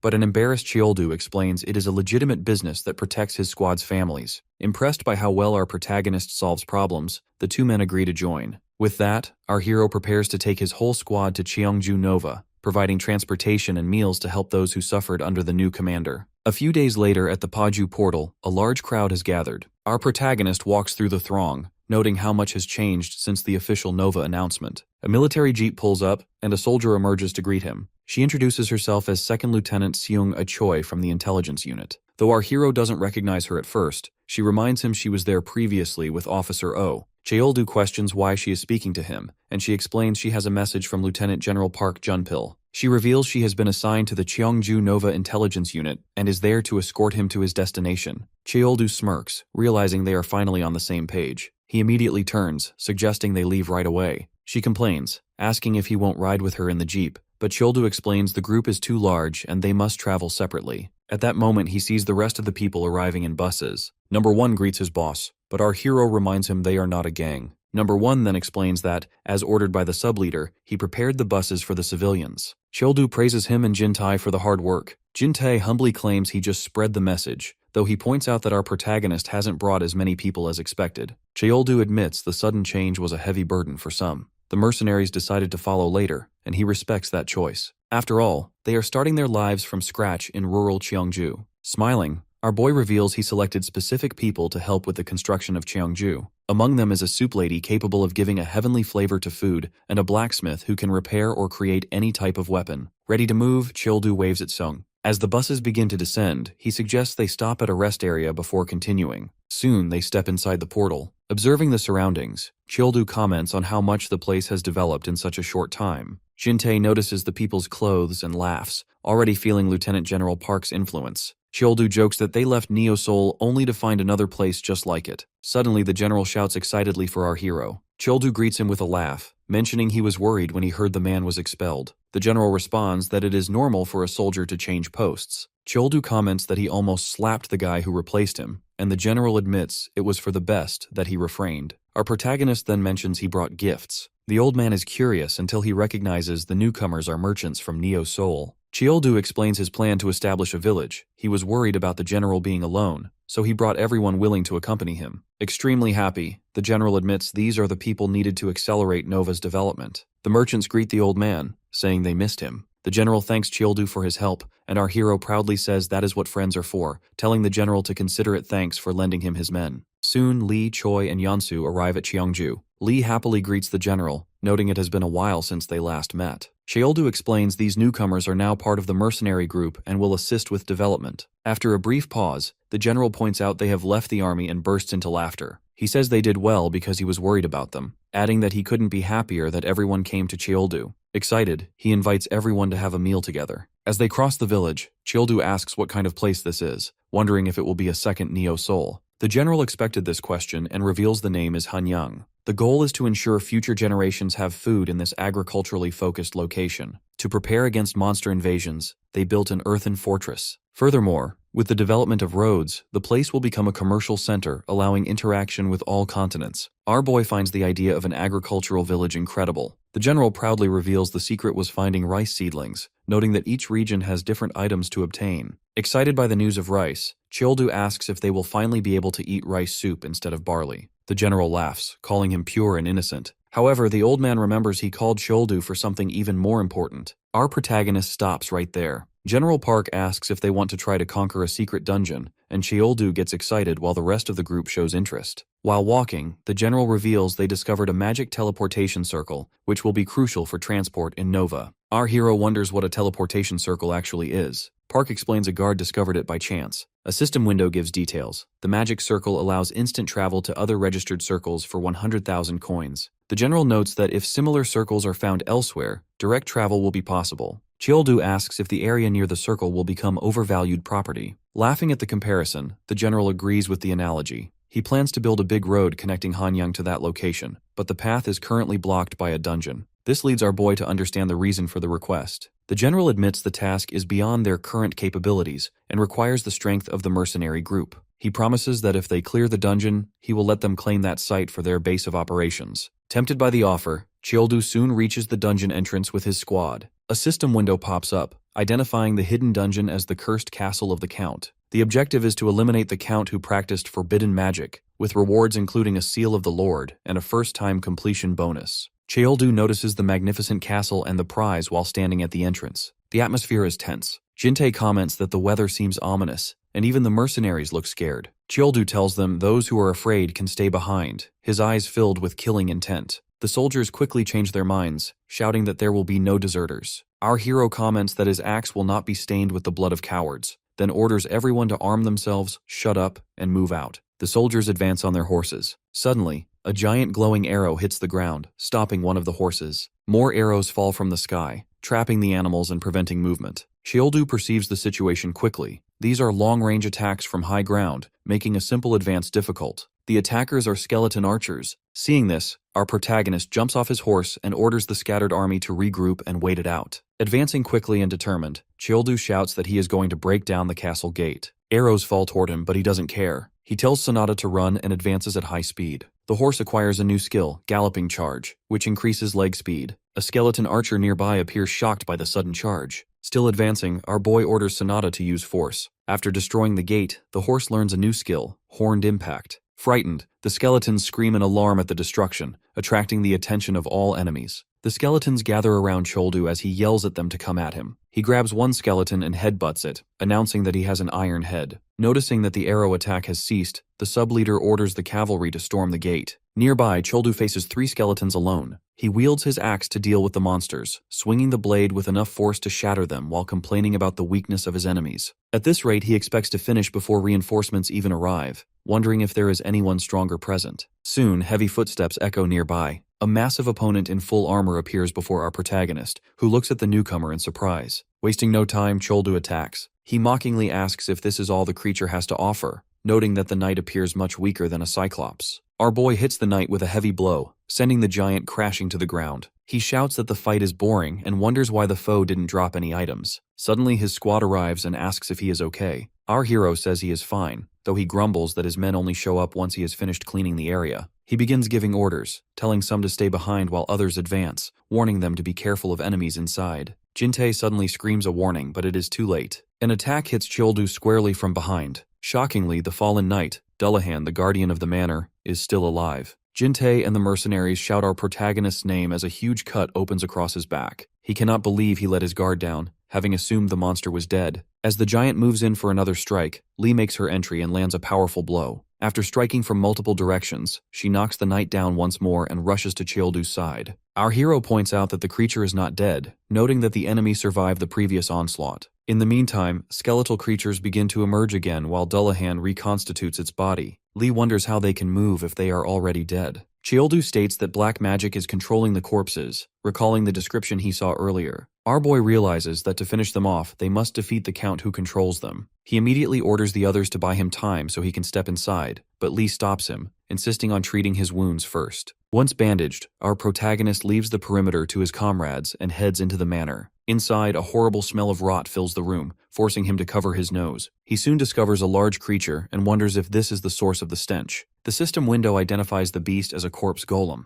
Cheoldu comments that something creative has finally appeared. He was growing bored, but his bleeding is intense, so he decides to finish this quickly to find the Count. He attacks the golem. The creature raises its arm to defend itself, but the weapon pierces the monster's torso. The creature lets out a scream as it is torn apart, yet the wounds quickly begin to close. Annoyed, our warrior grumbles to himself about fighting an immortal Dullahan followed by a regenerating monster. He summons his magic-imbued axe from his inventory. With this weapon, he delivers a series of blows, wanting to see if the golem's regeneration can keep pace. Soon the golem is torn into pieces. Our hero calls the technique Barbarian-style destruction. A notification appears stating that his mastery with heavy weapons has earned him a new skill, dual-wield mastery. While he is excited about the skill, the flesh of the golem suddenly surrounds him. He wonders how it can still regenerate after being shredded, then spots a red orb pulsing within the mass. Still trapped, our protagonist extends his hand toward the object. He struggles to reach the orb as he is completely engulfed by the flesh, but he finally manages to smash it. With the orb destroyed, the golem is defeated. Chioldu obtains another orb, which the system identifies as a golem skill. Realizing he has achieved something very useful, he heads deeper into the manor. Stepping into the inner sanctum, he shouts to announce his arrival, demanding that the Count appear. A figure wearing a long blue cape begins to walk forward. Chioldu looks up and recognizes the man as Count Ryan. According to the system, the Count used forbidden dark magic to protect his domain, but was ultimately consumed by it. With determination, our hero faces the corrupted noble. He asks if the man is half original recipe and half fried, but the knight remains silent. Our protagonist comments on the silence, but decides it doesn't matter. As he jumps forward to land a strike, he reveals his sole objective, ending this fight once and for all. Chioldu attacks the Count with both of his axes, but the opponent launches a fierce counterattack. Surprised by the knight's strength, our protagonist can barely defend himself. Surrounded by flames, the warrior still attacks even as he feels the heat become almost unbearable. His skin burns and he can barely withstand the temperature, finding it difficult to even breathe. He realizes that these are no ordinary flames, so our hero activates his search ability. The system analyzes the half-lich, Count Ruin, and generates the results. The Count is an undead with dark magic and level 2 swordsmanship skills. Chioldu notes how high the enemy's skill with the weapon is while the Count cuts open his bandage. Just then, our boy uses the orb he obtained from the golem to gain the ability of the golem's recovery. The system explains that as long as the core is intact, he can heal even destroyed limbs. Hence, our hero declares himself invincible and orders the enemy to cut as much as he wants. Meanwhile, the mercenaries fight against the skeleton undead army. Junhwan shouts orders to his companions, telling them to hold tight and keep attacking. On the other hand, Lee is fighting against the giant knight. She appears exhausted and overwhelmed, reflecting that the situation is very difficult. Their only hope now lies with their leader. The battle continues intensely between the Count and Chioldu. Our protagonist grinds his teeth thinking about his companions because he knows everyone is waiting for him. He is determined to finish off his opponent once and for all. The weapons of the two clash with full force, and our warrior appears surprised by the power of the blow. He tries to resist the enemy attack and barely defends himself. Even using all his strength and both weapons firmly, he watches as his opponent cuts through with a flaming spear. One of Chioldu's weapons flies away, which makes things difficult for him. Before he can do anything, the Count lands another strike that pushes back our boy. He begins to understand the strategy. The Count is constantly attacking to block his escape. In the blink of an eye, the Count disappears and quickly reappears. Soon our hero gets a hang of the enemy movement and reflects on the secret behind the incessant attacks. Agility does not just come from weapon speed, as each step prepares the next to strike in a perfect sequence. Our protagonist counterattacks as he curses the Count, feeling he needs to learn this technique quickly. Both exchange fierce blows while the combat remains intense and fast. Soon, a system notification appears, telling him that his axe proficiency increased to level 2. He wonders if he is now on the same level as his opponent since he can now clearly see the exact paths of enemy attacks. With that, he blocks the blows and declares that he has learned a lot from the Count. After saying farewell, our hero lands his final blow and finishes the enemy. The system notifies him that the secret dungeon has been completed. After sighing, he reflects that his gun broke in the process. Soon, the system announces the rewards, including a seal of the Lord to declare his territory. He also receives the longsword of the Steel Knight used by the Count and the pendant of the goddess, which has divine healing power. Holding the pendant, our protagonist notices its healing effect and thinks he will now be able to treat his injured comrades. Soon he reunites with his companions. Everyone is happy to see him, but they are more surprised to see his injuries fully healed. Chioldu shrugs it off as a little adventure and asks Junhwan what the current situation is. Junhwan reports that there are 7 men seriously injured, so our hero excitedly tells him to lead the way to the wounded. The subordinate is confused and does not understand how healing would be possible. Holding the shiny pendant, our protagonist invokes the power of the goddess and asks for the healing of his companions. Soon, all the injured fully recover. Jintei questions if they are truly free from their injuries, and our boy explains that the item has limited uses with only 3 charges remaining. Despite that, Jintei is grateful that everyone survived such a fierce battle. However, the atmosphere becomes heavy as Lee and Junhwan stand with sad faces, revealing that they unfortunately have 3 casualties. Later, the group holds a huge funeral for those 3 mercenaries. Our hero holds the necklace and regrets the loss, thinking that if he had been faster, this wouldn't have happened. But he realizes that is not how he should be feeling, so he declares that lives lost in battle are noble. He thanks the comrades who fought until the end and announces that they have conquered a new fortress. Childu says that they will transform this place into a fortress, so no one can threaten them again. A system window appears asking if he wants to use the seal of the Lord to make this area his territory. He accepts and the area becomes Ironhead's territory. This is now their main base, the Castle of the Ironhead. Later, on a teleportation circle, Cheoldu and the general discuss matters. Park says that thanks to the success in conquering the dungeon, they can now build a road directly to the site. He asks how our protagonist feels about being a lord, and our boy replies that it is not bad. He thinks of bringing the mercenaries' families here soon, and Park agrees that Earth is no longer safe. The general looks thoughtful and reveals he has a confidential matter, asking if Cheoldu can keep it secret. Curious, our hero asks what it is about. The general explains that he recently provided information about opening portals to the United States. This is how they discovered the cause of the apocalypse. Surprised, Cheoldu asks about the cause. With a serious look, General Park asks our boy to get ready and warns him not to be shocked. He reveals that the cause of the Earth apocalypse is a zombie virus. Surprised, our hero asks if the information is true. The general confirms, noting he has heard reports of infected individuals turning into zombies. He questions whether the plan to move the population from the Terror to Nova is still necessary. The general explains that unless the apocalypse is imminent, relocating such a mass of people remains a difficult task. Cheoldu agrees, acknowledging that the transition is hard for many, which is why citizens from Neo Seoul could not reach Cheongju quickly. He then asks what will happen once the zombie virus is publicly revealed. The general reacts sharply, alarmed by the suggestion, and warns that it would trigger total chaos. He further cautions about the current lack of territory and food supplies in Nova. Our protagonist understands the necessity of preparation before accepting more refugees. As they walk, our boy asks how the government intends to prepare. The general explains the plan to construct barriers near Korea's 5 portals alongside new evacuation shelters. Furthermore, they seek to guarantee safety and food security within Nova itself. Because of this, he has a specific request for the warrior. He asks Cheoldu for his assistance in opening the remaining portals. Our hero asks if the request entails defeating the field bosses in each Nova sector. Park nods, stating that while others are doing their best, the process is moving too slowly. He believes that with his help,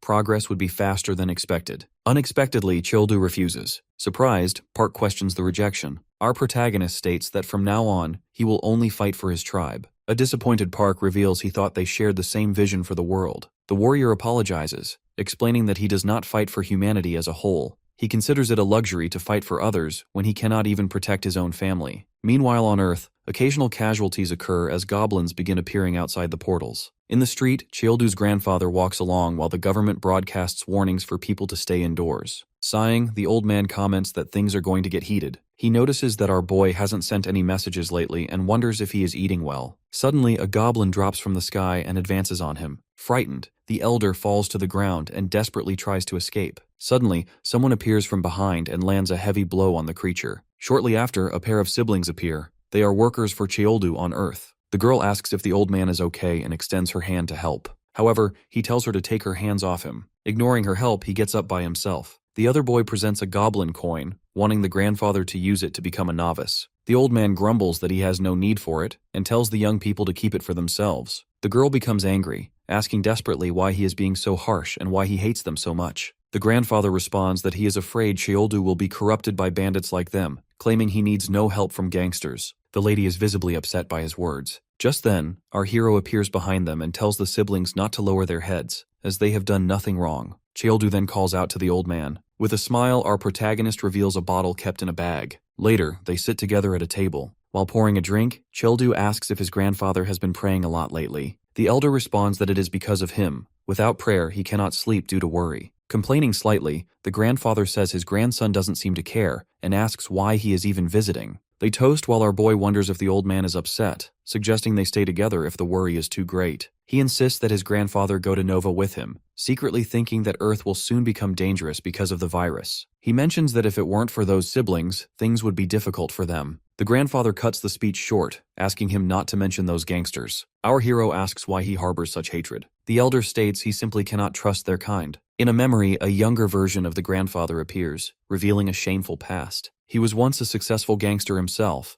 a favorite of the boss who eventually became the president of a construction company. However, when problems arose, his comrades shifted all the blame onto him. Upon being arrested, he realized he was merely a scapegoat. He spent his youth in prison, and by the time he left, he had nothing. Just as he was about to give up, he found Childu as a child. Our protagonist jokes that he saved his grandfather's life. The old man complains that he is ungrateful and rarely shows up. When Cheoldu mentions the siblings again, the elder insists he will solve everything himself. With a smile, our boy comments that the men from the past were the truly bad ones. He then asks if his grandfather has ever thought about revenge. The old man dismisses the idea, asking how he would even achieve it. He notes that his former boss used loyal men as stepping stones to create the famous CK Group. The scene shifts to the CK Group headquarters in Daejeon. Dongchun Kim, chairman of the CK Group and affiliate of the Gangneung Nova Union, thanks the chairman of the Dugong Group, Dusik Choi. Receiving a glass of wine, Choi praises Kim for his efforts in Nova. Feeling honored, Kim thanks him humbly. Choi then asks the purpose of the meeting. Kim mentions that they have few trained men and wants to offer his services. Choi asks why, wondering if Kim is offering his entertainment company. Choi comments on the rumors regarding the end of the world, but considers entertainment a good business in Nova. Kim counters that their main business has always been fighting and they must lead the hunt with a serious focus. Choi agrees and tells Kim to say what he really wants. Excited, Kim suggests they should also open the portal in Daejeon and offers to lead the hunt for the area bosses.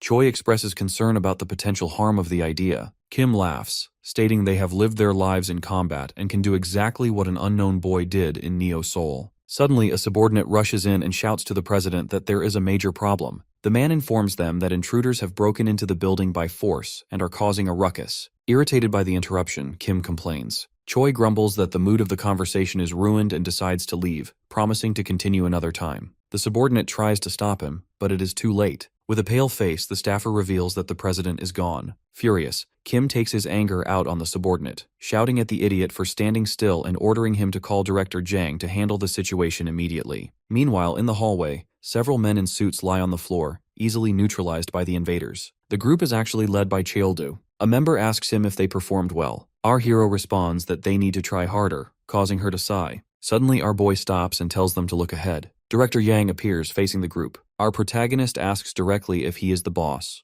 Holding a bag of bread, Cheoldu says that if Jang isn't the boss, the real one better come quickly. Taking a bite of the bread, our hero smiles and nonchalantly comments that he needs to get back to his grandfather before the food gets cold. Our hero hands the bread to the fifth girl, deciding it is time to take care of Jang. Meanwhile, Jang picks up his knives. Cheoldu questions the use of double swords, noting that such weapons are not their nova, and wonders aloud if the man wants to be arrested for assault. Jang gestures toward his injured men, confused by the accusation. Internally, he reflects on his 30 years in the gang, noting he has never encountered anyone quite like this. He does not understand why they were attacked, but he decides he cannot let the slight go. Jang advances, wielding his blades with lethal intent. Finding the display amusing, our protagonist dodges the strikes effortlessly, commenting that he is being very merciful for an inhabitant of Earth. He then lands a heavy blow with his palm, announcing that he at least refrains from killing. The force of the strike sends Jang flying back at high speed. Satisfied with the outcome, our hero considers the situation favorable, deciding to use his hands as blades instead of relying on a sword.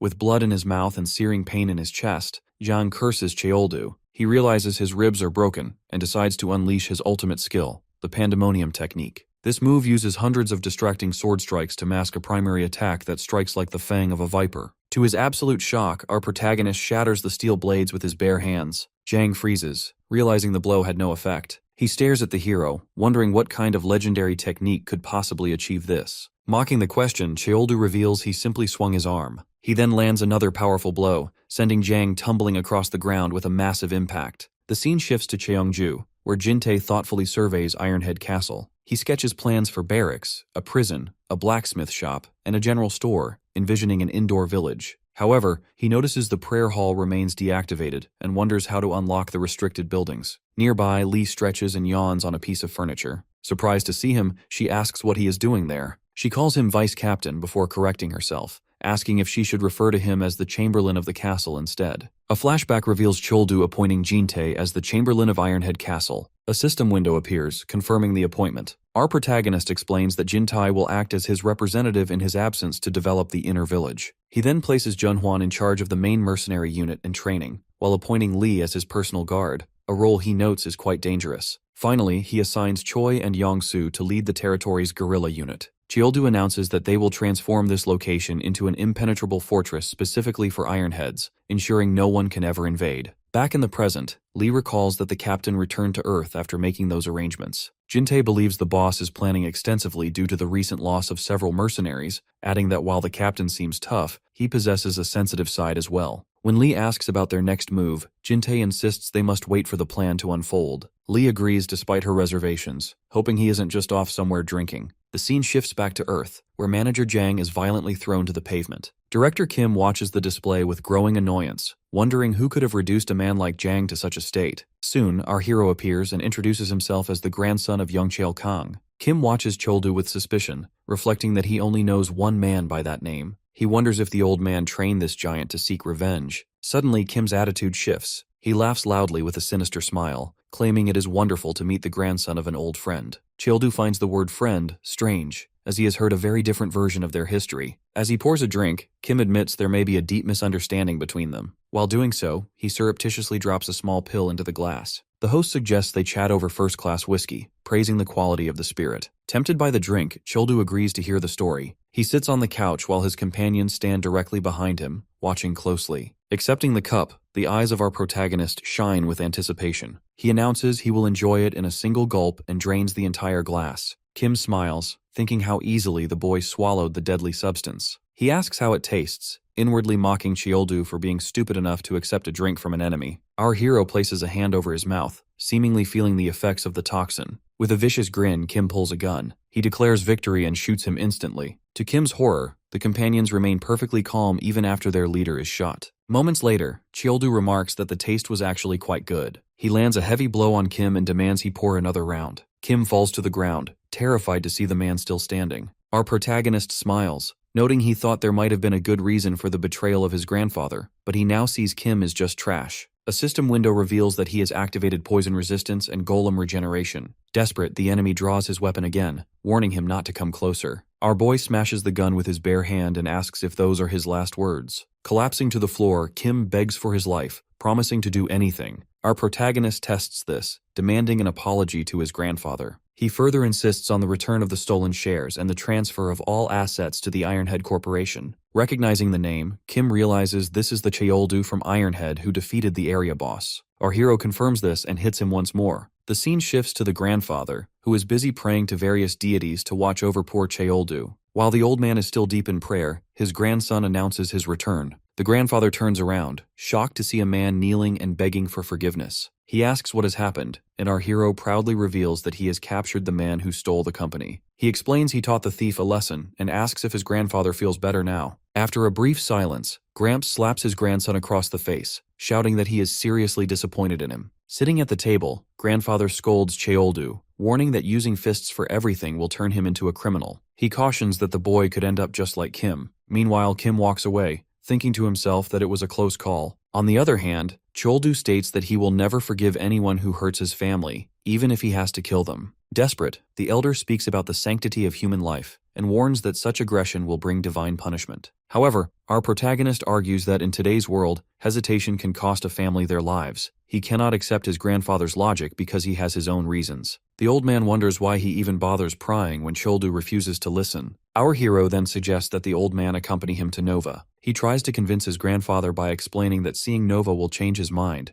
especially since Earth is becoming so dangerous that mass migration is inevitable. Grandpa ponders these words, wondering what kind of place Nova is and why our boy is so desperate to take him along. After a moment of reflection, grandfather lets out a long sigh and finally agrees to go. Cheoldu is surprised by the sudden compliance, but the grandfather imposes a strict condition. He demands a promise. Absolutely no lives should be taken, and he will be watching our hero closely. Changing scenes to Cheoldu's solution, the subordinates congratulate our protagonist for finally convincing the old man. Number 1 asks if he is returning to Nova immediately. Our hero confirms this, explaining he needs to secure his grandfather's qualifications. Number 5 offers to help, but Cheoldu refuses, noting that Grandpa is too shy to meet them and is waiting at another location. Turning to number 1, he asks about the current preparations. The subordinate confirms they are moving the mercenary families to Nova, officially launching the migration business. Our hero praises the good work, while number 1 thanks him for the brilliant business idea. He further informs Cheoldu that the CK Construction Group has agreed to be incorporated into their company. When asked for the new name, our protagonist reveals they have changed it to IRH Holdings Co., with IRH standing for Ironhead.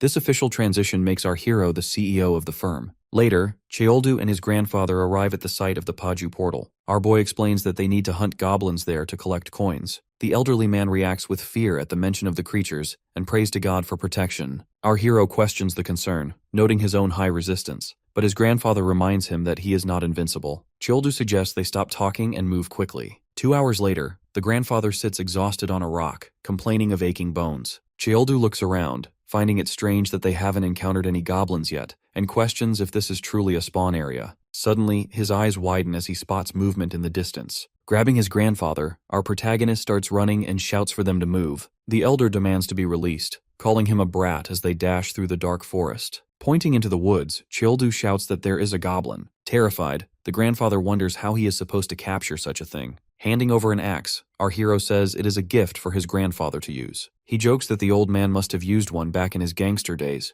which only sparks anger. Laughing, Cheoldu warns that he will only intervene if things become truly dangerous, as he could finish the beast with one blow. He rushes the old man to try and catch it. At that moment, another young man appears, jumping into the fray with a baseball bat. He swings a well-aimed blow, hitting the goblin square in the head. The boy celebrates the headshot, while his companion films the encounter. The cameraman confirms the mission is to catch 5 goblins in 5 hours. On the broadcast screen, the streamer poses and thanks 53 viewers for their support. Comments flood the screen regarding the fight, though some viewers notice a figure in the background. It is Cheoldu who now faces the students. Holding his axe, our hero asks the frightened boys what their problem is. He complains that they are already novice, questioning why they are stealing opportunities from others. Grandfather tries to stop the situation from turning violent, but our hero insists on teaching the boys a lesson. The elder lectures Cheoldu on his behavior, threatening to stay behind and skip the trip to Nova if he continues. He calls the students closer, telling our protagonist to stay still and reflect on his actions. The 2 students follow the old man away through the dark forest. Worried that our boy might actually hurt someone, the grandfather decides he must get the students to safety quickly. He looks back to ensure they are protected in such a dangerous environment. However, the broadcast viewers are busy discussing the high-quality axe they saw in our hero's hand. Driven by greed, the students decide to steal it. They call out to the old man, who turns around and apologizes if his grandson scared them. With a smirk, one student comments on the quality of the axe before the pair reveals their own knives. They demand the weapon and decide to take the old man hostage to ensure a smooth exchange. The grandfather is in shock. The students mock him, stating they never asked for help and intend to use him as leverage. Even as they threaten him, the old man holds his own axe tight and calls the students worthless scoundrels. He claims he doesn't mind being targeted himself, but he cannot stand them targeting his grandson. Meanwhile, deeper in the forest, Cheoldu looks thoughtful. He wonders if he was the problem all along before quickly shifting the blame back to the students. He briefly worries that his grandfather has abandoned him. Suddenly, a scream echoes through the trees. Our hero looks toward the sound and observes the 2 students fleeing in terror. Realizing something is wrong, he rushes to the scene and finds his grandfather injured on the ground. The elder is coughing hard and appears desperate. Cheoldu takes out a golden pendant and begs the goddess to cure his grandfather immediately. Following the healing, our hero asks if the old man is okay. The grandfather apologizes to Cheoldu, regretting that he argued with him in front of such people. With a gentle smile, our boy says that everything is fine and that the only thing that matters is his safety. Helping the elderly man to his feet, Cheoldu asks if he can walk. When the grandfather asks where they are headed, our protagonist reveals they are going after the cowards who escaped. The 2 attackers stop to catch their breath, panting heavily. One student complains about the other using an axe without knowing how, while the second curses the grandfather and moans in pain. They suggest running away before our hero catches them, but suddenly, a hand covers one of their faces from behind. Without effort, Cheoldu lifts the student off the ground with a single hand. The student is paralyzed with shock while his partner freezes in fear, wondering how our hero arrived so quickly. With a swift movement, our protagonist throws one student against the other, knocking them both down. The grandfather watches the scene unfold as a bat falls near him. Cheoldu declares that the world is no longer peaceful. It is a battlefield where only the strong survive. He claims he is not a criminal, but a warrior who eliminates anyone threatening his family. Elsewhere, Lee and Junhwan watch the red moon with worried expressions. They consider it a grave omen. A sleepy Jintai appears, rubbing his eyes and asking why they are staring at the sky. Upon seeing the red moon, he mentions that lunar eclipses happen on Nova as well. Lee panics, realizing the eclipse event has started exactly when the boss is outside the castle. During this event, monsters are driven into a blood-fueled rage by the moon's influence. Cheoldu arrives in Nova alongside his grandfather. A mischievous smile plays on his face as he realizes he can finally show the city to the elderly man. His grandfather watches the red sky with a heavy sense of confusion, pointing out that our boy had promised this place would be pleasant. Cheoldu wonders what could have happened to cause such a change. In the background, his grandfather continues to shout, demanding to know what is going on. Seung runs towards them, shouting Cheoldu's name. Our protagonist scratches his head, failing to recognize the girl, which prompts her to beg him to try and remember her. When asked how she knew he had arrived, Seung explains that the military controls the portal entrance, and she rushed over the moment she received the report of his return. Cheoldu asks what the matter is, and the girl responds that it is an emergency. Major Park is calling for him. Later, they arrive at the government office. Cheoldu's grandfather formally greets Commander Park, who introduces himself politely. The old man asks if they are disturbing him, but Park smiles and says it is no inconvenience at all. He expresses that he wanted to take the time to meet the grandfather of his friend who has finally come to Nova. A system window appears, displaying the grandfather's status. Yongchul Kang is a newcomer with no special characteristics or abilities. Park comments that the grandfather is an important person to Cheoldu, noting that he and our hero share a very close relationship. Cheoldu interrupts, wanting to understand the current situation. He asks about the red sky and the presence of armed soldiers outside. The commander explains that the eclipse event is about to begin. Furious monsters will soon attack humans without distinction. These creatures have their attack power increased by 50%, and while the rewards are also increased by 50%, it remains a difficult event to manage. Finding the situation interesting, Cheoldu asks if the current state is stable. Park responds that while Hanyang has time to defend itself, the real problem lies with Ironhead Castle. The castle will be attacked before they can prepare. Cheoldu points out that Ironhead is about to be flooded with monsters. The general nods, noting that since this is the first lunar eclipse for our protagonist, it must be hard for him to imagine the scale of the threat. Unfortunately, their mercenaries are too few to defend against the waves. Seeing the gravity of the situation, the general insists that Cheoldu quickly return to the castle, promising that support troops will be sent later to help. Soon, Cheoldu returns to his castle with the reinforcements. Jin-tae spots him and is surprised to see the grandfather. He runs happily to greet the elderly man, who smiles back in recognition. Jin-tae asks about the trip, and the old man responds that he actually feels much younger and better. Our hero joins the conversation and jokes that his grandfather is more resilient than Jin-tae, leaving Jin-tae in shock. Soon, the Ironhead mercenaries arrive under the command of Junhwan. They salute their leader, Lord Cheoldu, showing absolute loyalty. The grandfather and the army soldiers observe the scene with surprise and admiration. Gramps wonders why they are greeting Cheoldu with such reverence. Jin-tae explains that the young man has achieved a great deal and is truly amazing. Visibly moved, the grandfather murmurs about his grandson, feeling a deep sense of pride. Turning to his troops, Cheoldu comments that he finds these greetings unnecessary before a battle. His eyes shine brightly as he admits the situation is actually quite good. He shouts for everyone to prepare for battle immediately. Later, in a meeting, our boy learns that Lee and the guerrilla unit have already headed out.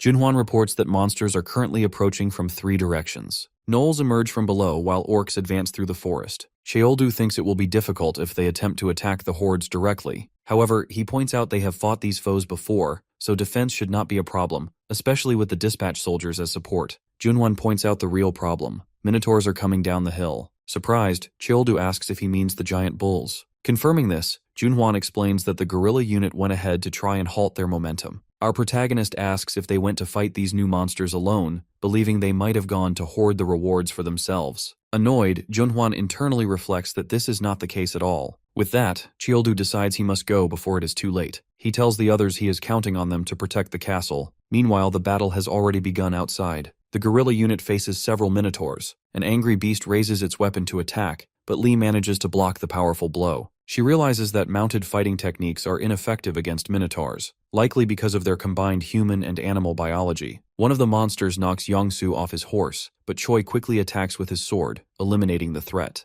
A worried Choi approaches his fallen comrade to ask if he is okay. Yongsu responds that he is fine. Despite the difficulty, Choi warns that they must hold their ground. If the monsters reach the castle, they will face significant problems. Lee spots a new wave of monsters heading straight for Choi and Yongsu. Determined to act, she unleashes her special attack and brings down a group of monsters at once. Yongsu is amazed, calling her my lady. However, she has taken a blow and shows signs of exhaustion. She spits blood, and when Yongsu asks what is wrong, she reveals she was hit during the previous confrontation and has lost an arm. The companions are visibly alarmed by the injury. The situation grows complicated as the monsters advance again. Despite her condition, Lee insists on continuing the fight, asking them to simply take care of her severed limb. Yongsu thinks the idea is crazy and suggests retreating, but she dismisses his concern. She tells him there is no need to back down because their leader has arrived. Cheoldu holds up a healing pendant, asking the goddess to reattach Lee's arm. Watching the arm reconnecting, Lee comments that it is amazing no matter how many times she sees it. The system warns that the cure's use count has been reduced, leaving only one charge remaining. Turning around, Childu asks Choi about the current situation. The subordinate informs the group that the mountain range is the monster's habitat, and they are starting to gather together. He notes it is his first time facing them, observing that the enemies are exceptionally strong. Our protagonist mentions that taking care of these foes now will make the castle's defense much easier later. He states that he will handle this area alone, and orders the rest of the group to return to the castle. The others question whether he should be left by himself and offer their help, but our hero says he needs them for something more important since his grandfather has arrived at the fortress. Young-soo seems shocked by the revelation and immediately shouts that they will run back to protect the castle, wishing good luck to Cheoldu. Contrary to orders, Lee states she will stay, as she is the captain of the royal guard. She argues that since Cheoldu was the one who nominated her, she has no choice but to remain by his side. Our boy grumbles that he cannot argue with that logic, then he mounts Sonata. Lee tells him to give the orders. Cheoldu announces that the goal is to reach the summit before the eclipse ends, declaring they must eliminate all enemies in their path. Meanwhile, the herd of minotaurs continues to advance without stopping. Our hero charges forward with his axe raised, screaming for the enemies to get what they deserve. Activating the running ability, he advances quickly and cuts through multiple enemies at once. Observing the scene, Lee is impressed by what she sees.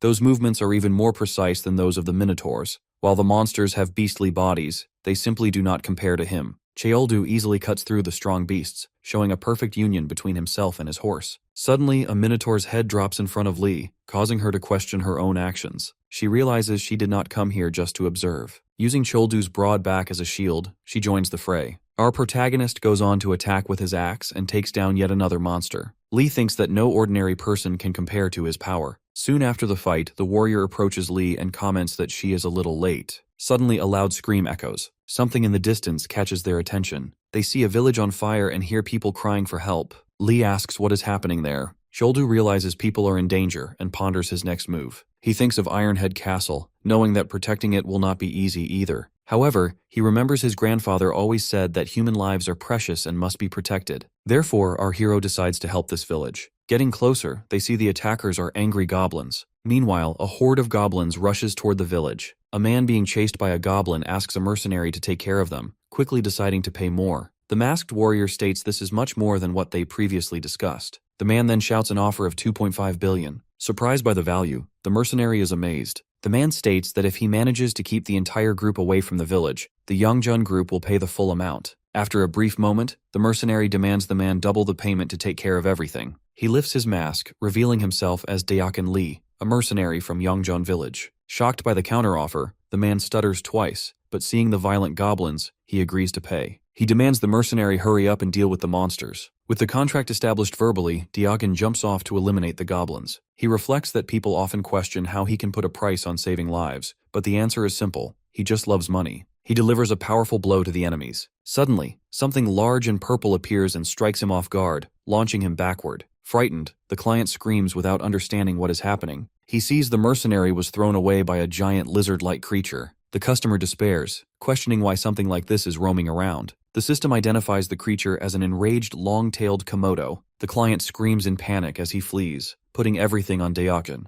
The mercenary scolds him for running while the Komodo stands in front of him with killing intent. Daeokan knows he is done for. As the monster starts coming forward to devour him, our hero comes in and lands a heavy blow on the creature. Cheoldu is all fired up for defeating the Komodo. He stands with killing intent as he shouts for the beast to come at him. Meanwhile, at the castle entrance, the mercenaries are busy eliminating monsters. Inside, Jintae gives instructions to fetch supplies and care for the wounded. Soon he spots the Gramps praying hard for Cheoldu. Jintae reflects that the grandfather has been praying non-stop since arriving at the castle. Worried about the war, the old man begs a divine being to hear his request and fulfill his desire. Suddenly, an intense light appears as a message warns that the Earth Goddess Arena is watching him. The old man is surprised. A new message appears, informing him that it was a divine call and that the goddess heard his prayer right away. The notification window reveals that the Earth Goddess has a question for him. A divine figure then appears, questioning if the grandfather will accept this oath. A system promptly explains that upon completing the pact, he will be able to change his class to priest for the goddess of the earth. At the castle gate, orders echo to fire arrows at the invaders as one of the lizards advances ferociously. A mercenary named Joseph Felton strikes a monster and informs Junhwan that these creatures are trying to scale the walls, warning him to stay alert. Junhwan encourages his companions to hold out until dawn. Suddenly, a lizard man jumps towards Sung, but Junhwan intervenes and lands several strikes to save her. He asks if she is all right,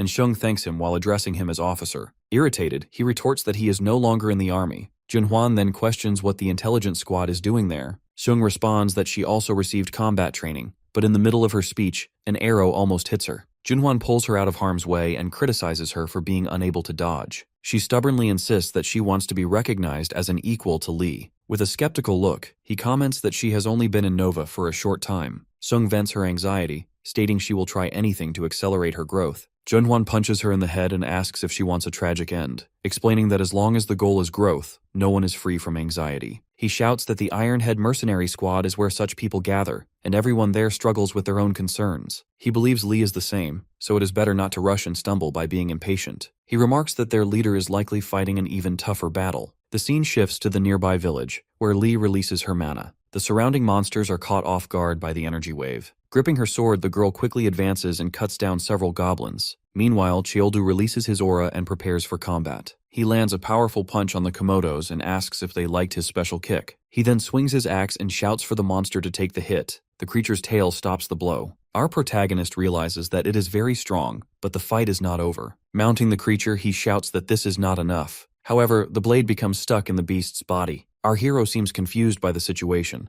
Chioldu realizes his axe is stuck in the bone and recognizes the limits of fighting in the air. The creature then uses its tail to forcefully throw him away. Our boy skids back, noting that a battle axe has a short attack range and that the swing radius decreases even further in mid-air. He jumps directly back onto the lizard, using the environment to land on its tail and leap again to reach his weapon. In an instant, our warrior positions himself on the beast. With a confident smile, Chioldu reflects that the lunar eclipse has made the enemy strong. He pulls out the axe and lands a powerful blow after jumping high into the air. After defeating it, our protagonist collects the items dropped by the monsters. He receives the Komodo's tail and a troll heart, which possesses a hidden power. Suddenly, a voice asks if he is Chioldu. Surprised, he asks if Dayakin knows him. The man nods, saying he had heard rumors and that seeing him in person is impressive. With a proud look, our hero enjoys the compliment. Seeing the man's injury, Chioldu uses his healing pendant. Our boy explains that he used divine power to help, but now the item's charges are depleted. Impressed, Dayakin notes that he used the last charge to save him. Our protagonist replies that helping someone hurt is natural. While analyzing the object, he murmurs that the divine power has not disappeared, and it might be possible to recharge it. Dayakin thinks Chioldu has a big heart, which makes him reflect on his own calculating nature. He thanks him for helping both him and the village. Our hero proudly responds that saving the weak is no big deal. Moved, Dayakin thinks that Chioldu is remarkably humble. He claims he could never have done it alone and promises to repay him for saving his life. Our protagonist tells him to do as he pleases as long as he doesn't steal any prey. He then goes straight to Lee, who is still fighting goblins. Later, both of them successfully wipe out the remaining monsters. A message pops up to congratulate the survivors for overcoming the angry monsters and announces the completion of the lunar eclipse event. Lee is relieved, commenting that the eclipse is finally over. She wonders if Ironhead Castle is safe. Our protagonist says the castle is doing fine. When she questions how he could possibly know that, he admits he doesn't know for sure but believes it. Lee can tell that he was worried about them earlier. Chioldu proudly says that one can only trust those who they believe have their back. He then praises Lee for being a great help in the battle. Lee looks surprised by the encouragement and expresses her happiness with a flushed face. Our hero nudges her to collect the many status stones. As they gather the colored gems, Lee thinks they are enough to make her a triple ranker. Holding a pile of rocks, our protagonist ponders becoming a perfect ranker. Lee asks if he is really going to absorb all of them, fearing he might not handle it, but he tells her not to be afraid. A reddish energy travels through Chioldu's body. Our boy screams, claiming this challenge will never bring him down. He then appears in a white space where a punching bag materializes for a force measurement test. Our hero faces the bag with a smile, considering the test advantageous to his abilities. He prepares for the challenge. In reality, our protagonist is an elite athlete who has mastered all martial arts on Earth. After punching the bag, he earns first place in the strength test, gaining 25 points for the ranker store. This was just the beginning. Moving to the agility test, our boy shows that he can also be fast, once again securing the top position. Dodging obstacles with mastery, Chioldu proves his perception and comes first again. However, the final magic test surprises him. He thinks he is great at everything physical but has never used magic for anything other than skills. This seems impossible to him. Suddenly a strange sensation takes over. Chioldu looks up as familiar small flying creatures appear, and he smiles as he recognizes them. A long time ago, on a deserted hill within his mental world, a younger version of Chioldu trained. Through immense effort, that version began to develop and grow alongside his personal maturity. A small sprout appeared in the once barren landscape, showing signs of life where a complete desert once existed. Our protagonist reflects on the factors that spurred his growth, wondering if it was the departure of a fellow mercenary, or perhaps the grueling fight with his grandfather. He considers that forming a new family might have matured him, as he evolved through these relationships. Ultimately, to become a great warrior, he must mature from within. To achieve this, Choldu needs to face his own pain. He thinks about the spirits that act as both his friends and enemies, doubting they would ever listen to him. Still, he invites them for a conversation since it has been a long time since their last meeting. Soon, energy emanates from his hand as he feels the power of those spirits. After grasping the concept and noting his lineage as the son of a barbarian and a sorceress, he successfully passes the magic test and earns first place as usual. A system message appears, congratulating our hero for completing all ability tests. The system then prepares him to enter the infinite arena. Surprised, Choldu questions if this place is truly an arena. A notification regarding the hero's path appears, stating that this path requires preparation and transforms only the unshackled into true heroes. Determined, our protagonist spreads his hand and states that the answer is obvious. He begins pushing a giant door, revealing a white waiting room inside. Within the infinite arena, Choldu is congratulated on becoming Earth's first channel hero. Excited, he realizes this is the place where he can fight strong warriors infinitely, exactly as he wished. Soon, the panel displays options such as the Herald of Strength, Agility, and other attributes. Our boy notices the lack of detailed descriptions and finds it a headache. Showing a mischievous smile, he mentions that for moments like this, there is a special Choldu-style solution. After a random count to decide his path, his finger stops on the Herald of Resistance. He declares his choice, and the system informs him that the Herald of Resistance is being invoked as a companion for difficulties, capable of being summoned or dismissed freely. A blue flame appears, and observing the light, Choldu comments that the name sounds like a spirit. He tells the flame he is counting on it. Facing the imposing gate, our protagonist wonders if he should check out the arena immediately, but he decides it is best to return later. He notes that there are people waiting for him and says he is going home first. Soon he arrives at the castle. The guards shout, announcing that their lord has returned. Junhwan congratulates the group on their safe return. Choldu praises him in return and asks how the mercenaries are faring. Fortunately, while there are some injuries, there are no casualties. Our hero regrets that the pendant no longer has any effect, but Junhwan tells him not to worry about the cure. This leaves him confused until an intense light suddenly surrounds a wounded soldier. Now fully healed, the man shows off his restored arm. Choldu is surprised the man was cured without the pendant and marvels at his grandfather's amazing power. The old man smiles, commenting that he seems to have acquired some new skills himself. Our boy is completely stunned to see his grandfather there. Meanwhile, Jintai shouts for Choldu.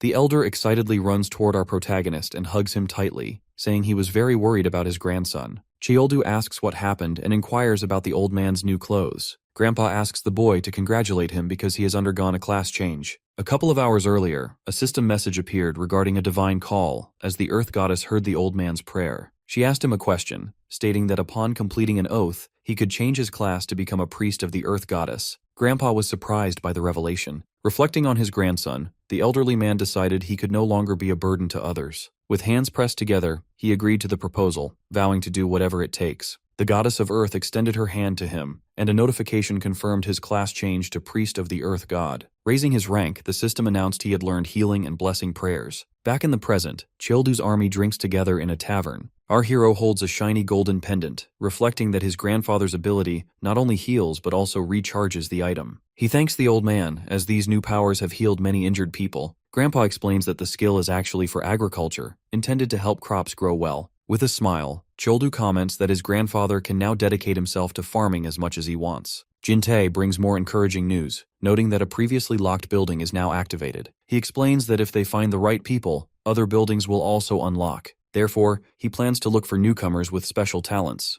Our protagonist suggests the priority should be finding a blacksmith to activate the corresponding building. Jintae mentions that many weapons were damaged in battle, and already has a perfect candidate in mind. Choldu seems suspicious of the suggestion, but it turns out both men are thinking of the same person. Our hero praises Jintae for his hard work, though Jintae credits the success to the elder. Internally, our boy reflects that he originally hoped for his grandfather to have a peaceful farming life, and he now hopes this new responsibility isn't too much for him. A mercenary thanks the elder for the cure while offering him a new dish. It appears the elderly man is adapting well. Choldu admits to himself that having his whole family together feels good. He invites everyone to raise their mugs for a toast to celebrate their hard work. The other men join in, celebrating their victory and shouting for their leader to live a long life. Later, General Park laughs and points out those who helped Yongjun village. Our protagonist confirms that things simply happen that way. Park considers them reliable, and the general explains that the village was created by the Yongjeon group. He mentions that companies are investing in new developments and expects they will encounter more villages like it during their exploration. The general thanks Childu for his help,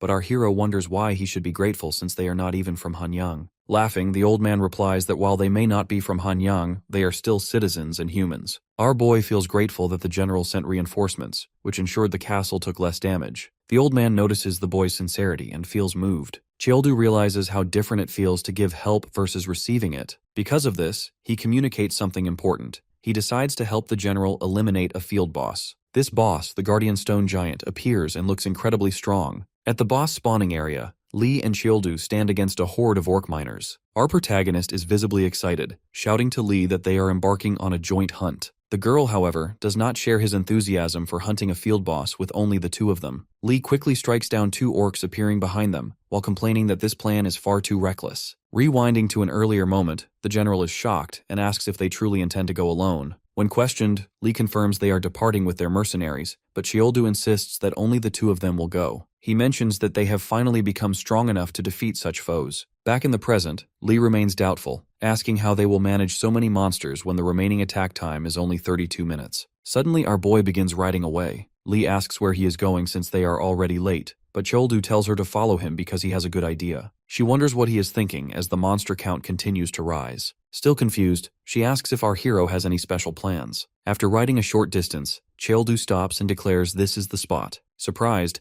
Lee asks why he halted there and what they will do about the monsters chasing them. Our protagonist informs her that from this point forward, she will fight alone. Shocked by the revelation, Lee struggles to understand his logic. He explains that the strategy requires her to put forth an extreme effort. Lee then realizes that Childu has successfully attracted every ogre in the vicinity. Our boy notes there is no other way if they want to finish in time. Laughing, our hero shows her the healing pendant, pointing out that even a broken arm is not a problem because they can cure it. Lee considers him completely crazy. He then decides to move ahead to take down the boss. Arriving at his destination, Childu approaches the objective. A system message appears, informing him that the Tree of Protection will cause a guardian to appear to test his worth. Soon after, the ground shakes and a massive golem made of stone emerges from the earth. This is the field boss. Our protagonist comments that the creature is just a big pile of rocks that only knows how to throw punches. He considers this a fist fight, so it matters little to him if the opponent is made of stone or iron. The stone giant advances quickly. Our boy jumps high into the air as their fists collide, and he notices that each of the giant's punches is incredibly heavy. Despite the opponent's strength, Childu claims the situation is still manageable. Another exchange of punches takes place. Soon, our hero begins using magical abilities while striking. He states that he no longer fights with just brute force. With that said, he lands a powerful punch on the stone giant, causing a massive impact.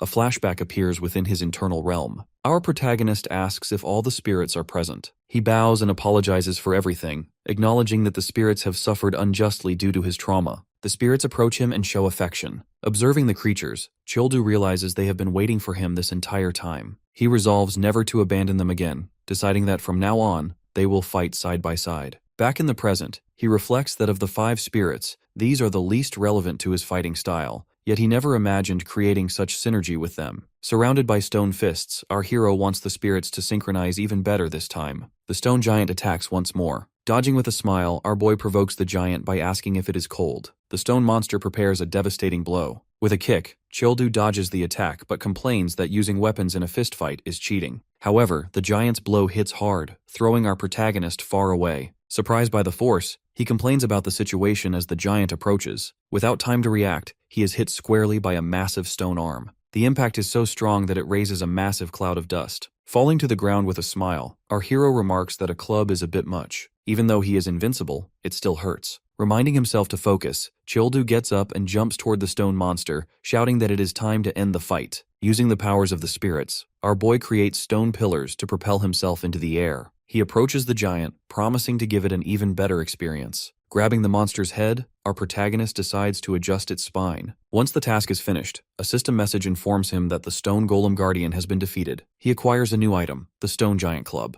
Our hero finds it to be the perfect weapon. The protection tree evolves into the guardian tree, and the region receives a benefit where token donations expand the protected area. Satisfied, Childu celebrates another successfully completed mission. System messages continue, informing him that Area C6-114 is recognized as a new territory and new residents will be accepted. Additionally, the protective fog is lifted. Back in the Korean government office, a man informs the president that the Cheongju portal has opened. They need to quickly approve a new special law. The president considers promoting Nova to city status and electing a mayor to govern. The opposition leader argues that the current military government is an outdated form of oppression. While another man sees the logic, he believes the timing is wrong. They argue that Nova is practically in a state of war, making the military necessary for public safety. They do not call for a withdrawal, but rather aim to avoid an administrative collapse. The president counters, noting that Nova, connected to Pohang and Yeosu, has already been claimed by corporations. If they elect a mayor, it is natural that a corporate figure will take control. The president warns that corporations will monopolize everything, and this is not a decision to be taken lightly. Delivering an emergency report from Neo Seoul, a man asks what the president will do, suggesting the situation is proof of military incompetence.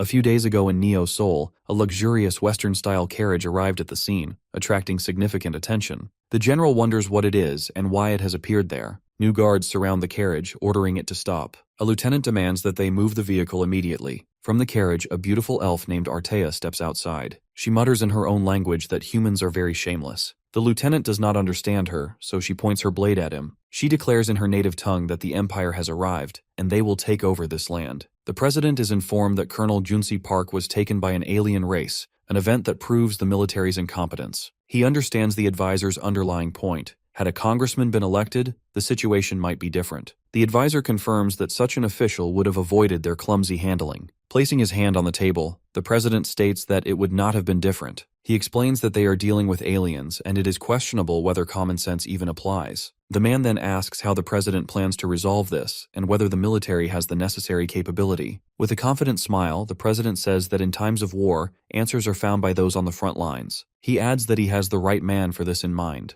Lieutenant General Park Junpil, the second in command of the Nova Army. The president says he will send the right person for the job. Back on the battlefield, our protagonist and Lee watch the spirits collecting stones and coins. Choldu laughs, noting that the giant was quite useful. Lee asks the captain why he is laughing like that, and our hero replies that this was how his father used to laugh. Lee asks with surprise if he really looked up to his father. Curious, she asks what kind of person he was, and our protagonist responds that he was a great warrior. Lee asks if he means a martial artist, but Choldu corrects her, clarifying that he was a warrior. When he evades her further questions, she says it is okay if he does not want to talk. Suddenly, a glowing portal appears. From the portal emerges a goblin merchant who cheerfully says he has been coming to Earth frequently lately. Our hero asks him to show his clothes right away. The goblin finds the customer impatient and tells him to take a good look as several item windows appear. One window shows the list of items from the Guardian Tree Goblin shop along with a new item, the World Map Enhancement. Our protagonist wonders if it is a new product. Without hesitation, he decides to buy the World Map upgrade immediately and activates the newly acquired map.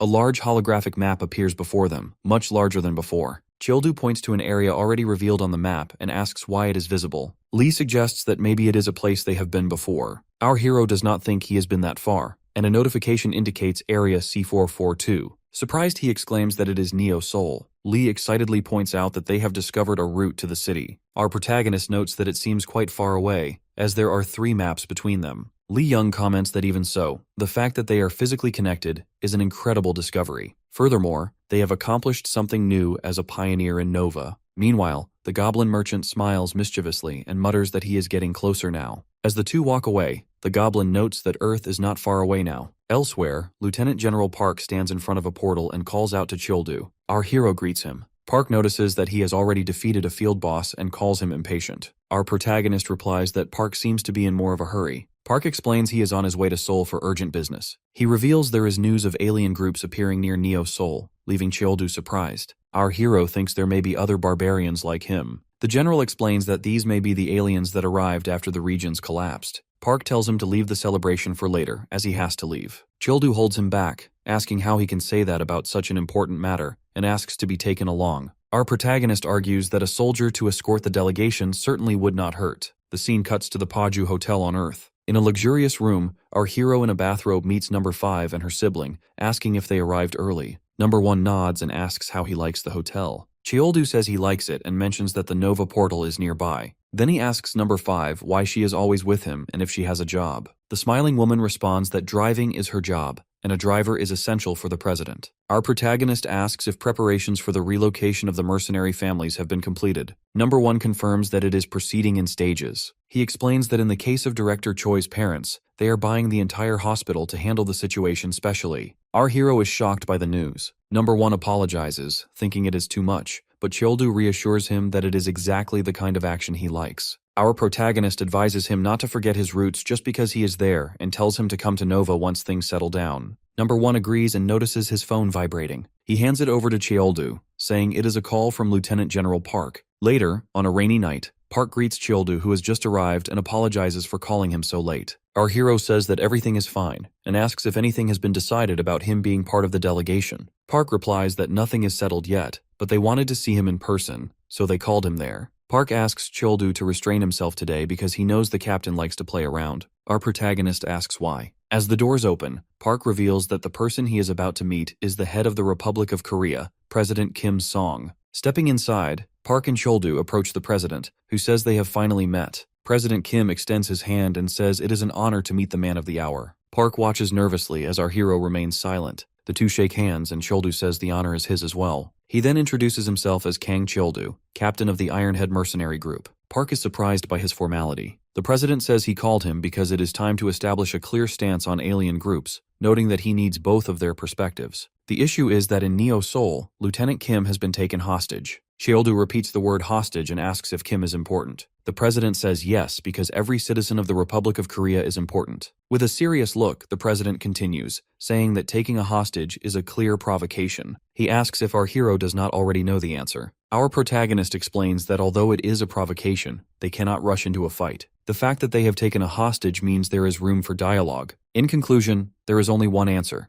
They need to understand the aliens' true intentions through dialogue. The president smiles and says he is glad they are on the same page. Then he asks what will happen if they do not want peace. Our hero states that they will then have to show their determination. Cheoldu asks for permission to go with General Park. The president laughs, saying that they think alike again, and believes he can entrust this important task to him. With a smile, the president asks how our protagonist knew about his decision. Cheoldu confidently says that of course he knew, explaining that he simply imagined the mindset of a chief protecting his tribe. Park watches the exchange, wondering if he has ever seen our hero acting so maturely, because usually, Cheoldu talks about starting by opening the heads of his enemies. In a vast landscape, Cheoldu comments that it is his first time crossing the border. As they ride along, General Park mentions that the climate remains the same across the boundary, though our protagonist wonders if they are even on the right path. Park explains that the imperial forces went this way, so he believed they should follow. After days of marching, Cheoldu notes they have found nothing. Park regrets his inability to communicate with the foreigners in this land.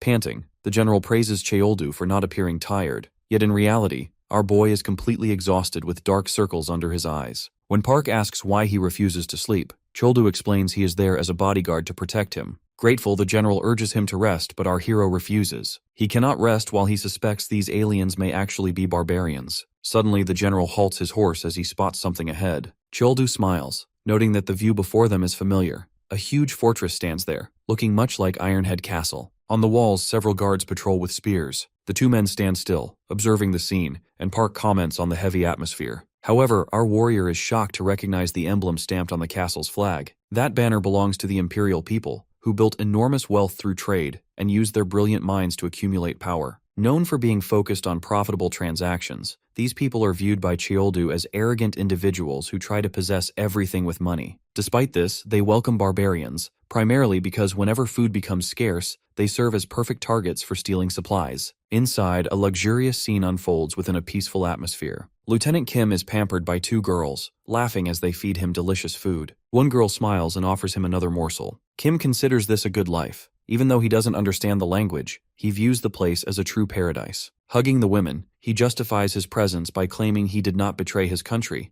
as anyone would do the same against such powerful aliens. His expression shifts instantly when Artea appears. She questions him about the humans who have just arrived, asking if he knows them. Scared and sensing her anger, Kim offers to tell her everything as long as he isn't hurt. Artea simply points at him, causing the man to shrink back in fear. She then uses magic on his eyes, which glow purple, and commands him to look. In his mind, Kim sees images of the general and our protagonist. As the elf questions him, Kim identifies General Park Junpil. When she asks about the other man, he shouts Cheoldu's name. The spell breaks, leaving the elf surprised by his reaction. Desperately, Kim screams that he is screwed, fearing they have come for him because of his betrayal. He thinks that even against the Empire, Cheoldu can take care of them. Artea states she has brought something useless, and suddenly the man is struck by a fatal blow. In the name of the Empire, she sentences him to death. Outside, our hero never expected to see that insignia and wonders if he can find information regarding the barbarians. The general shouts toward the castle, stating they are sent from Neo Sol to retrieve their person and wish to talk. A guard shouts back something incomprehensible. As the gate opens, Park excitedly suggests they go in to speak with the people. However, Cheoldu stops him and summons his axe, leaving the general stunned.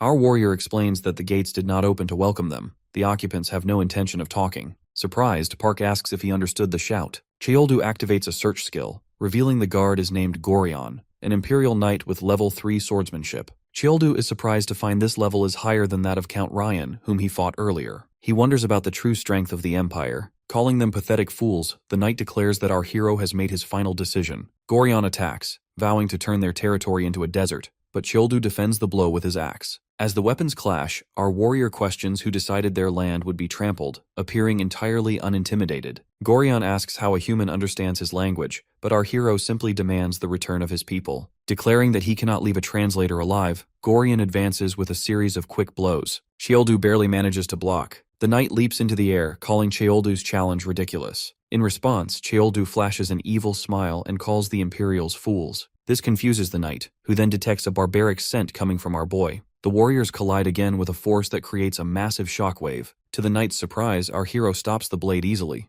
Cheoldu notices the weight of his axe has shifted and realizes something has changed. A notification informs our protagonist that he has mastered the axe, increasing his proficiency to level 3. Gorion attacks again, but Cheoldu defends every strike. The impact throws the knight back, leaving him shocked by our boy's strength. When Cheoldu counters, the knight tries to defend, but his sword breaks in the process. Falling to the ground, Gorion calls him a barbarian, while Cheoldu notes the outcome is already decided. With a fierce look, our warrior raises his axe to end the knight's life. At the last second, Park screams for him to stop, explaining that killing the knight will provoke a war. He begs for patience, though Cheoldu retorts that the knight attacked first. The general continues to insist they don't need to go that far. Suddenly, a smiling figure appears on a balcony, seemingly enjoying the situation. The two look up to see Carrion Vortain, Baron of the Empire. He announces his wish to invite them in and tells them to approach. Cheoldu states they are finally being invited inside. The general comments that our hero's strength was the key to opening the door to dialogue. Our protagonist agrees, noting they will finally enter the enemy lair. Guards escort Cheoldu and General Park into a luxurious hall.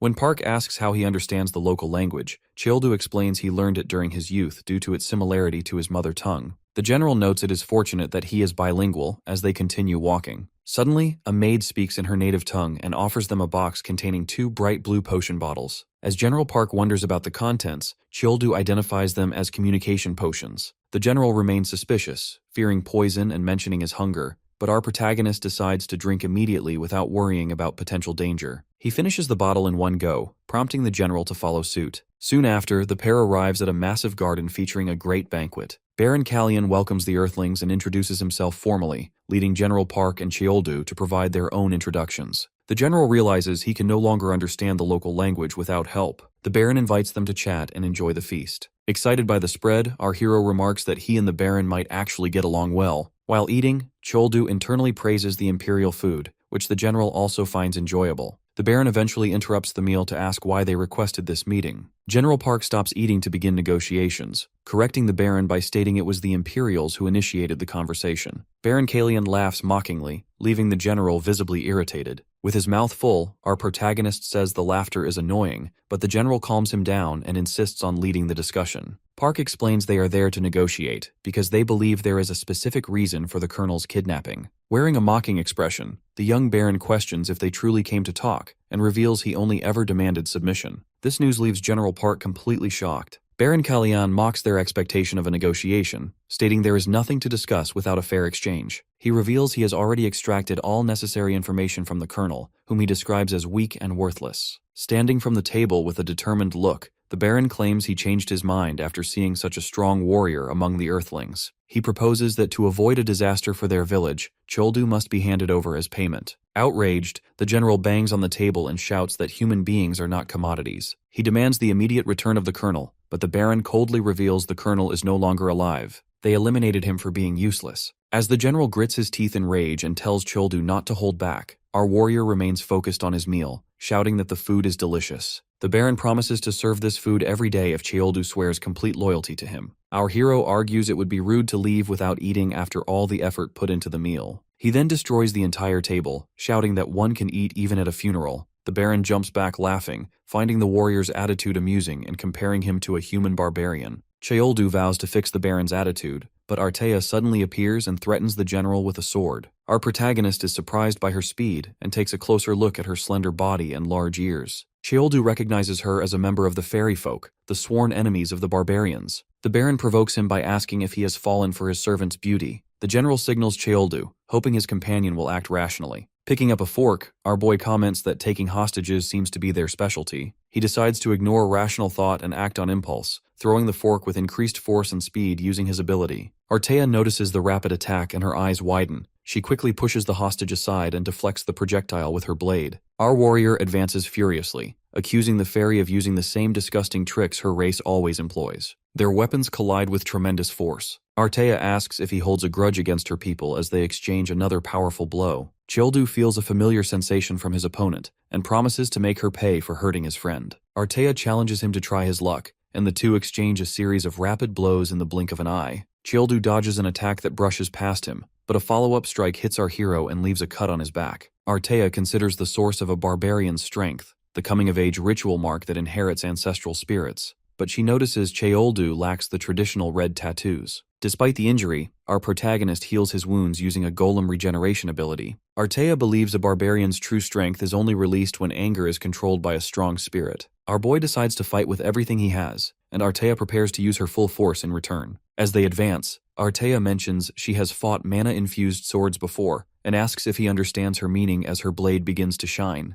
With a smile, Childu responds that he can do something similar. He draws the longsword of the Steel Knight, causing spirits to gather around him. Our protagonist suggests they enjoy a bonfire, leaving Artea speechless and confused as to why the spirits are congregating around him. Childu lashes out at Artea with a series of powerful strikes, yet his opponent dodges them without breaking a sweat. Our protagonist unleashes his full strength, but the fairy gracefully sidesteps as the intensity of the fight climbs. During a sharp counterattack, Artea almost lands a hit on our boy, who barely manages to retreat in time. Watching the exchange from a distance, the young Baron is blown away by the barbarian's sheer strength and decides to flee while the two are distracted by combat. Fortunately, the general spots the movement and dashes toward him. Meanwhile, Childu's sword-fighting technique has maximized the power of his blade through the use of magic. He believes this is the perfect time to test such an ability since he is up against a foe well-versed in the mystic arts. Frustrated by his prowess, Artea asks how he can possibly use spirits as she dashes forward to land another attack. Our hero dodges the question by asking how she is capable of her own feats, causing her to click her tongue in annoyance at the lack of a proper answer. She remarks that he does not even possess a barbarian tattoo. Childu reflects that since he grew up on Earth without being trained like a traditional warrior, it is natural that he lacks such markings. Regardless, he has trained relentlessly to become a great warrior and refuses to lose this encounter. He strikes her with his magic blade just as she retaliates with her own spells. The protagonist remarks that she is employing complex magic before calling upon his spirits to stay strong with him. As all four of his spirits merge into his body, Artea feels a sudden chill. She sees four powerful dragons surging toward her, their force shattering her defensive shield. Our hero jumps toward her to land a heavy blow, declaring that regardless of what she thinks, he is indeed a barbarian. After landing the strike, he asks if there is anyone present from Valhalla. Coughing from the impact, she shakes her head and mentions that barbarians cannot be tamed. She asks why he chooses not to kill her, to which Childu replies that killing a sworn enemy would change nothing. Internally, Artea knows that the people who killed his parents were actually fellow barbarians. Furthermore, the one who truly deserves to die is the Baron. That young noble is now tied up and kneeling on the ground. The general informs our boy that the man tried to run away but was caught. Now desperate, the Baron admits he underestimated humans and offers a chance to negotiate. Childu coldly calls him arrogant, reminding him that negotiations only work when one has something to offer. With that, he finishes off the Baron. The general feels a brief flash of regret for not being able to save the colonel, but our protagonist reminds him that the man was a traitor. The general lets out a laugh and calls Childu a robot before remarking that the last battle was incredible. Our hero proudly asks if he served as a good bodyguard. Pleased, Park remarks that he single-handedly stopped the war by defeating their enemies and suggests they return to Neo Seoul. However, they suddenly notice Artea dispersing into the air just like Baron Kallion. Soon the castle begins to shake, collapsing now that its lord has vanished. Both men flee the structure as quickly as possible before it totally crumbles. It feels odd to the general that the people disappeared along with their lord and the fortress. Unexpectedly, a group of Kalian Castle employees arrive and reveal that those who vanished had signed a vassal contract. Choldu is stunned to see these survivors alive. A maid among them explains they were low-level commoners and were not privileged enough to sign such a contract. She thanks him for allowing them to escape that place. The group bows, requesting that he become their new master. Since he eliminated the Baron, the maid states that he is the rightful person to lead them. After a brief pause, he asks the general if it would be difficult to take these people to Neo Sol. The general explains that the language barrier is just one of many hurdles. More problems could arise, including the risk that the government might demand the survivors become test subjects. Our boy asks if that would happen to him as well if his true identity were known. He decides to reveal the truth, telling Park that he is actually a barbarian. Initially shocked, the general admits he had suspected these origins for a while, especially during this journey. He promises not to use Cheoldu for research, affirming that he sees him as a friend. Satisfied with this statement, the protagonist feels more secure. He decides to take the maid and her group to Ironhead Castle to be their new home. General Park points out that using the portal is not an option, and they will need a new route. Cheoldu reveals he has already found a path connecting Neo Sol with Hanyang. Surprised, the general praises him for this wonderful discovery. Our hero remarks that it will be a long journey, but he now has even more reasons to explore the world of Nov. He reflects on the fact that barbarians do exist in Nova after all, and the path to becoming a true warrior lies within this land. He promises himself to train his mercenaries and himself until they have explored every corner of Nova.